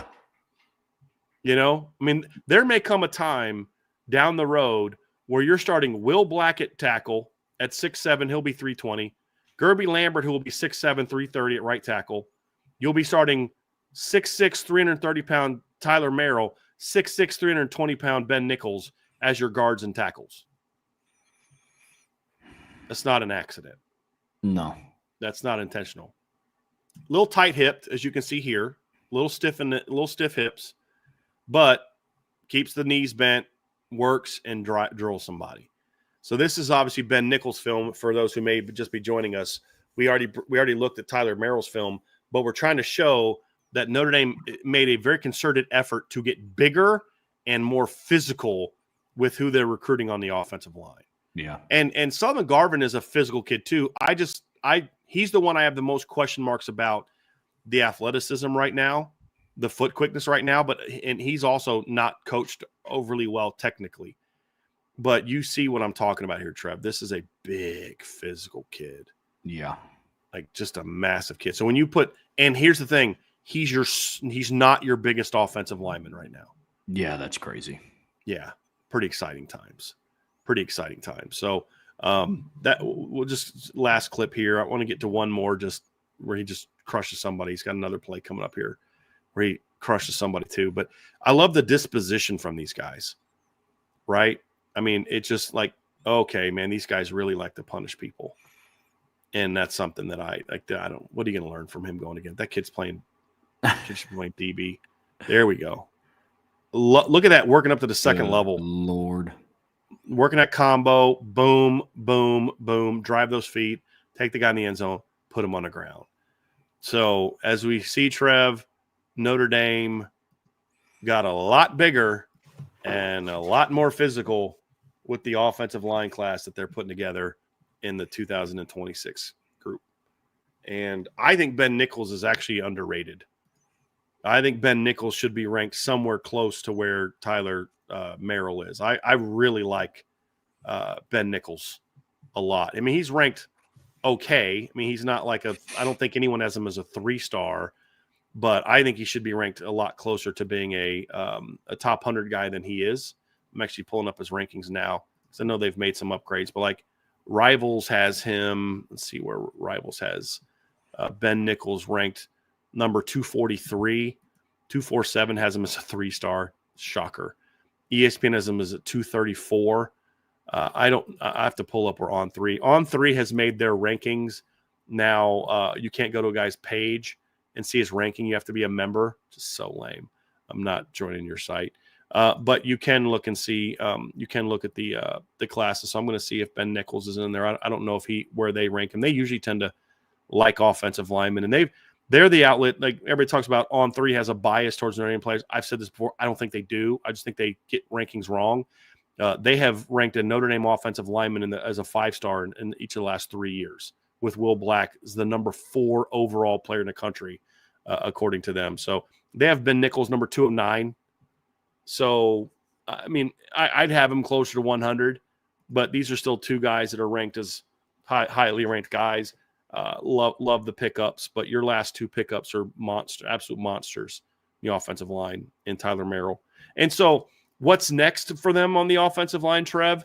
It's tackles. And this is where it's going to get real interesting for Gregory Patrick, because I know the staff likes him a lot. But I don't know that you can bring a 4th guy that projects as an inside guy into this class. That's going to be tough. And if you do, you definitely have to go to 5 because you have to bring in a pure tackle. You can maybe say, okay, maybe they could say, okay, Ben Nichols will be our right tackle. Maybe Gregory Patrick could play tackle. I think he's more of an interior guy. You know, Merrill and Sully are, I think, more pure guards. Maybe Garvin, if he gets better coaching, could have the footwork to play at tackle. But they're all guys are questionable tackles. I don't think you could bring in 4 questionable tackles in one class. That would be a bit concerning. But Gregory Patrick is also a really good football player, and they may just decide we can't afford to pass on a guy like that. I mean, that's what they could decide. But I'm curious to see what they're going to do with him specifically. But outside of him, and I know some of the networks rank him as a tackle, but the staff hasn't viewed him as a tackle. They've always viewed him as a guy that's more of an interior guy, maybe a center or guard. Even though the networks or the recruiting services all list him as a tackle, Notre Dame hasn't viewed him as a tackle. Maybe they change that and try to get him to be a tackle, like an Anthony Knapp type of tackle. Maybe that's going to be interesting how they treat that, because he's a talented football player and a good football player as well. But they're also now, as you see from the recruiting trips this week, they're getting out and seeing more pure tackles. You know, obviously they offered Evan Goodwin during his visit last weekend from Arkansas. He's 6'7", 320. He's a tackle. They just went and saw Kenny Agboko today. I saw a picture that got put on Twitter today of him standing next to Al Washington, and he makes Al Washington look really small. Just tall, broad shoulder, big head, big feet, big hands. Like, he's going to be 320 pounds when it's all said and done as well. They're on him. They just offered Felix Ojo the other day, who's an offensive tackle. There's some other offensive tackles they're in on. They're now focusing more primarily on pure tackles. I could see them going to 5 in this class, Trevor. I do.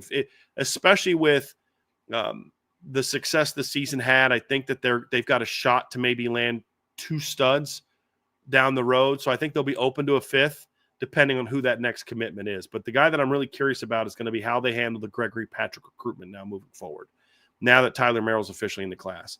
Do they reshift Ben Nichols or Gregory Patrick to being a tackle and then bring in a 5th guy that's more of a pure tackle?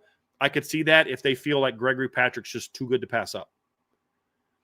You know, but you're not going to be able to bring in 4 guys that you project as interior guys in one class. That's bad. That's bad roster building.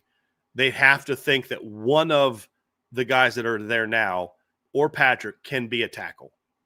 They'd have to kind of reshift the focus. I'd probably try Nichols at right tackle or Patrick at right tackle is what I would probably do, and have Garvin and Merrill be more inside guys. Maybe Sullivan. I think I kind of like Garvin too as a potential center. He reminds me a lot of like a Pat Coogan type of center, but he's a little bit more athletic than Pat was. He's got to clean up some footwork.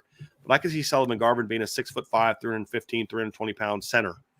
And then Merrill and Nichols flanking him at guard. It's a big freaking interior of your offensive line down the road. Because Garvin's your small guy at 6'5", 300. I've seen others list him at 305. That's your small guy in this class. It's pretty wild. It's awesome to see the team just like the offensive line just building around that identity that you were talking about, just being big, long, athletic, mean maulers. Not saying that it's been lacking from Notre Dame over the – I mean, they're O-line U for a reason, right? They have maulers, but their maulers have been like 305, 310. They haven't had a lot of the Aaron Banks, the Alex Bars. Like, remember that 17 offensive line? Sam Mustipher wasn't huge. He was like 305. McGlinchey was like 315. And then obviously you had Kramer was 315, 320. Hainsey was 290. But your guards were 6'6", 320 and 6'5", 335, 340. You could just like, I remember the play against USC in 2015 or 2017. I'm actually going to try to pull this up because it's my YouTube channel, so I could actually play this clip. But there was a play that Alex Bars had in 2017. So I actually, his dad had asked me to make him a highlight tape, and from the 2017 season. And so I did, and there was a play on there that was just like, it just shows you how good this offensive line is. So I'm actually going to pull that up and show that. I think I can show that. Let me see here. I don't think YouTube will not let me do it. They may. YouTube gets kind of funky sometimes. But let's see if this will come up. There we go. All right. So watch this play by Alex Bars. No, that's not it. That's against let's go back. It's back a little bit. Here we go. Watch this block by Alex Bars. This comes from, you just got to be big and powerful. But you see it there. Watch from the tight. The guy's trying to stay in the B gap. Alex Bars takes his right arm and throws him into the A gap, and Josh Adams cuts right behind him. That requires a level of size and power that comes from just being big. I mean, look at that. Boom. Just takes that right hand and shoves that defensive tackle from USC inside. And then hole opens up right behind him. 80-yard touchdown. Right? That just requires a level of, you just got to be 6'6", 320 and strong.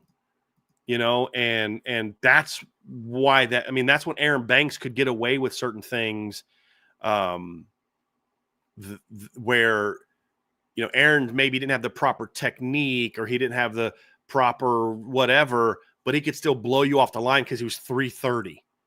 You know, and that's what these guys give you something of, and that's what gets you a little bit fired up about what they're adding in this class. And Will Black's listed at 6'7", 295.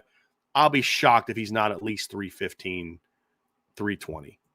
Like, shocked if he's not doing that when it's all said and done. But yeah, this is a big time pickup.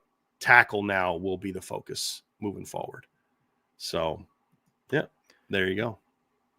Well, that's going to do it. Yeah. No, I mean, that's in, like you said at the start, I mean, in every sense, it's a massive pickup. And it's huge.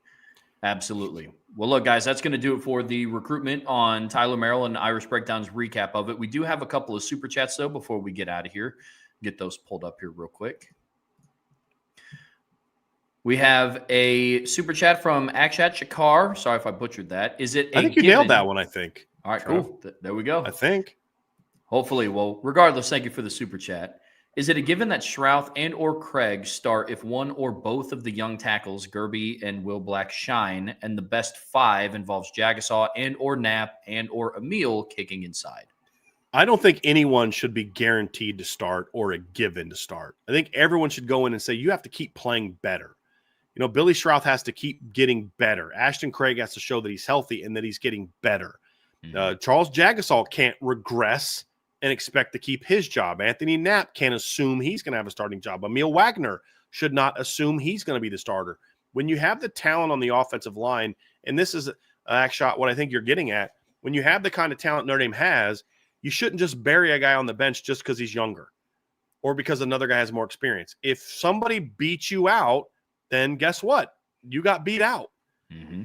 And that should absolutely be the case. And so, yeah, those guys can't afford to take steps back. I would say it's not a given, but it's very likely that Billy Schrauth starts. Highly unlikely that he doesn't start because he's really good. Craig's the one that I think is the bigger question mark just because we don't know when he's going to be back, what kind of health he's going to be in after the injury he's had. But again, he's another one that I think is likely to start unless the staff decides we're going to move Anthony Knapp to center and let him compete with Ashton Craig because let's say Sullivan Absher, to his point, an Absher, a Gerby, a Will Black, or somebody like that proves that they're just too good. And so you got to move Jagasol inside the guard or Emil inside the guard, something like that. I could see then that potentially happening. But honestly, the offensive line wasn't good enough this year for anyone to think, yeah, I'm a starter, no doubt. I can just do whatever. They all need to be hungry to keep getting better. Because that's just how champions are. I want to keep getting better because I think I can be better than I was. But then also you got a little bit of that. You see what's coming up behind me? I better bring it today. Because every football player has that Tuesday in the middle of the winter where it's 10 degrees outside and you're just like, dude, I just don't want to go work out today. And then you just kind of sit on the couch like, I'm just going to chill for a minute. And then you start thinking about 6'7", 330 pounds. Sullivan Absher's probably out working right now. Okay, I'm going to go work out. You know what I mean? Like that helps. Competition can push you to do that. Oh, yeah. And no one should take anything for granted when it comes to the offensive line and just having jobs locked down. Absolutely. Good question. Super chat from Riley Welker. Thank you, Riley. Long time out. Any worry about Kenny leaving if he doesn't get the job? I feel so confident in this quarterback room and the different skill sets available. So appreciate the super chat and the question. I'm not going to really address transferring out. Like, I don't have a clue who's going to transfer. Maybe nobody does. Maybe one guy does. Maybe two guys do. It'll come after the spring battle. I don't really want to spend any time talking about who may or may not leave. When I talk about Kenny Minchey, I'm going to talk about Kenny Minchey battling his butt off to win the starting quarterback job. And if that doesn't happen, then we can address what may or may not happen afterwards. Same with Steve Angeli. I want to talk about Steve battling his butt off to try to win the starting quarterback job. And if he doesn't get it, then we can kind of talk about what's next. Riley, your question is totally fine. And I get it. And I have those thoughts. I think about it. I wonder about it. It's just I want our focus to be on at Irish Breakdown on the kids that are here because they are all here right now. They all are working out right now to try to get better and battle for that job. I want that to be our focus. And then once jobs are determined, then we can discuss what do they do now. And that's what where I want our focus to be. But I hope that they all stay. I'm also not naive to think that one of those guys may not say, hey, I'm third. I'm clearly third. They can tell me all they want that I'm going into fall camp with a shot to start. But I was working with the third team during the last 2 weeks of spring practice. I'm the 3. I want to go play somewhere because my agent's got some guy calling him saying, hey, you can come start for us now. I understand that. And I wouldn't even fault them for that. I'd want to play too. But I don't want to focus on that right now. I want to focus on who's going to win the job because I think they all have a legitimate shot to go win this job in the spring. And I want that to be our focus. But I hope that none of them transfer. But, yeah, I mean, it's always going to be a concern, Riley. Right now, I just want I'm concerned like you are about Kenny leaving, Steve leaving, or CJ leaving if they don't win the job. But I'm just not going to focus on that right now. I want to focus on right now those guys are all here, and they're all competing their butts off, and that's what matters. Then one final super chat, also from Riley Welker. Thank you again, Riley. How great of a sign will it be if Jaden Greathouse is the outright number 1 wide receiver next season? Not saying our other dudes will not even be meh, but he's just that good. It's a great sign. I mean, look, every team has a number 1. Like, it just depends on what kind of number 1. Like, you could be the outright number 1 and still not be a very good team. I mean, that's just the reality of it. Is he number one because he's a dude? And that's kind of the second part of Riley's questions. He's just that good. How great of a sign? It'd be a great sign. I hope that that's not the case, though, to be honest with you. I hope what we're talking about is, man, Greathouse is a dude, but, man, so's Malachi. And this Jordan Faison dude, just every time he touches the ball, he's making a play. And did you watch KK Smith run by that dude? Or did you watch Cam Williams just run by that dude? Did you see what Malachi or what Micah Gilbert just did to that? Like, I hope we're having that conversation. Like, oh, wow, I guess that's the 4.39 speed that they were talking about with Will Pauling. I hope that we're having a conversation about who that number one guy is, because a lot of different dudes are stepping up and balling. But if Jaden Greathouse is clearly their number one guy next year because he's just that good, you're going to have a better pass offense next year than you did this year, because they didn't have that guy. So if that happens, yeah, it's a great sign. That means your pass offense is going to be better. I just hope we're having the debate about, is it Greathouse who's balling out? Is it Malachi who balled out? Is it Faison who's that little, jitterbug playmaker? Is it KK and his burner speed? Is Cam Williams tapping into his 5-star potential? Is Micah Gilbert doing in the spring what he did last spring, but now even better? Like, that's my hope. I hope we're having that conversation. But as long as one of them steps up, you're fine. You're going to be better than you were. And if the rest are just complimentary players to Greathouse's I'm the dude, your pass game's going to be better. I just hope we're having a debate about which dude is the dude next season. That's what I hope. Because that means Notre Dame's going to be freaking ridiculous. Because we know there's going to be dudes, number 4, number 24, number 20, number 21. We know they're dudes. If we're not talking about, man, this Greathouse is ready to do something. He's about to show the world something. And then boy, but Malachi, man, that's going to be exciting times. That's what I'm hoping for. But if only Jaden Greathouse becomes that guy this offseason, your receiving core is going to be better, because they didn't have anybody that was that guy in 2024. They didn't have anybody that was that guy in 2023. They didn't have anybody that was that guy in 2022. Kevin Austin was that guy in 2021 when they weren't playing somebody good on defense. So yeah, dude, that'd be a great sign. Great sign, right? Oh, I'd love it. I mean, I'm in the same boat as I was this past season. I don't care who it is. If it's Greathouse, awesome. I'd love it. Salty would love it too. If it's Malachi Fields, I would love it. If it was Faison, I would love it. You can go down the list. But regardless of whoever it is and whoever steps up, Notre Dame's going to have a lethal downfield passing attack and an overall really fun, awesome offense to watch. Well, hey, guys, that's going to do it for us today here, because that was good. That's going to do it for us here today. And thank you guys for being with us for just a little bit of hair over 3 hours. We went through and we covered a lot of different topics about this potential offense coming up. And we covered the awesome, exciting recruitment of Tyler Merrill, who just announced his commitment to the University of Notre Dame. We'll be back here tomorrow at 1 o'clock, where we're going to have our Friday free-for-all mailbag. No mailbag today, but 1, long show, covered a lot of different topics, and 2, we have the Friday free-for-all mailbag tomorrow. So a lot of questions that we're not able to get to today, we will absolutely be able to get to tomorrow. Is there IB Nation Sports Talk tonight? Believe so. I believe Sean's back in town, but I'm not 100% certain of that. Okay. Actually, let me go check and see. I can find out for you here real fast. I can go to StreamYard and see if he's got a show set. No show set yet, so I'll have to get with them. But let me just ask real quick. So I'm not quite sure of that. Well, no worries. Yeah. Well, one of the important reasons to have that notification bell hit when you follow the Irish Breakdown page, but also be sure to like this video, subscribe to the page, share this podcast with your friends and family. Whichever podcast platform you guys do watch us on, whether it be Spotify Podcasts or Apple Podcasts, make sure you leave us a 5-star review. We'd greatly appreciate it. All the awesome conversations that we had today are going to be ongoing on the premium message boards at boards.irishbreakdown.com. So be sure to check that out. Great conversation over there, an awesome community of people. These conversations that we have happen every day. I'll have some intel on D-line recruiting. I dropped a little intel about the goings-on of the recruiting operation, where Notre Dame people trying to poach what Notre Dame has got in their recruiting operation. So I have a little intel piece on that.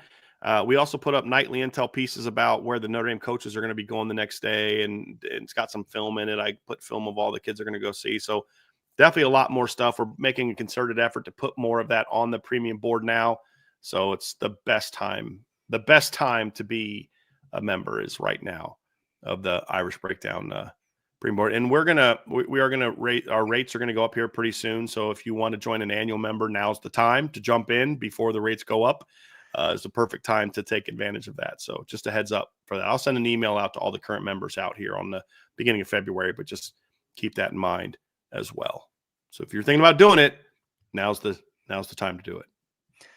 Sounds like the best time to join us at boards.irishbreakdown.com. Well, until tomorrow at 1 o'clock, that's Brian. I'm Trevor, and we'll see you back here very soon on the Irish Breakdown podcast.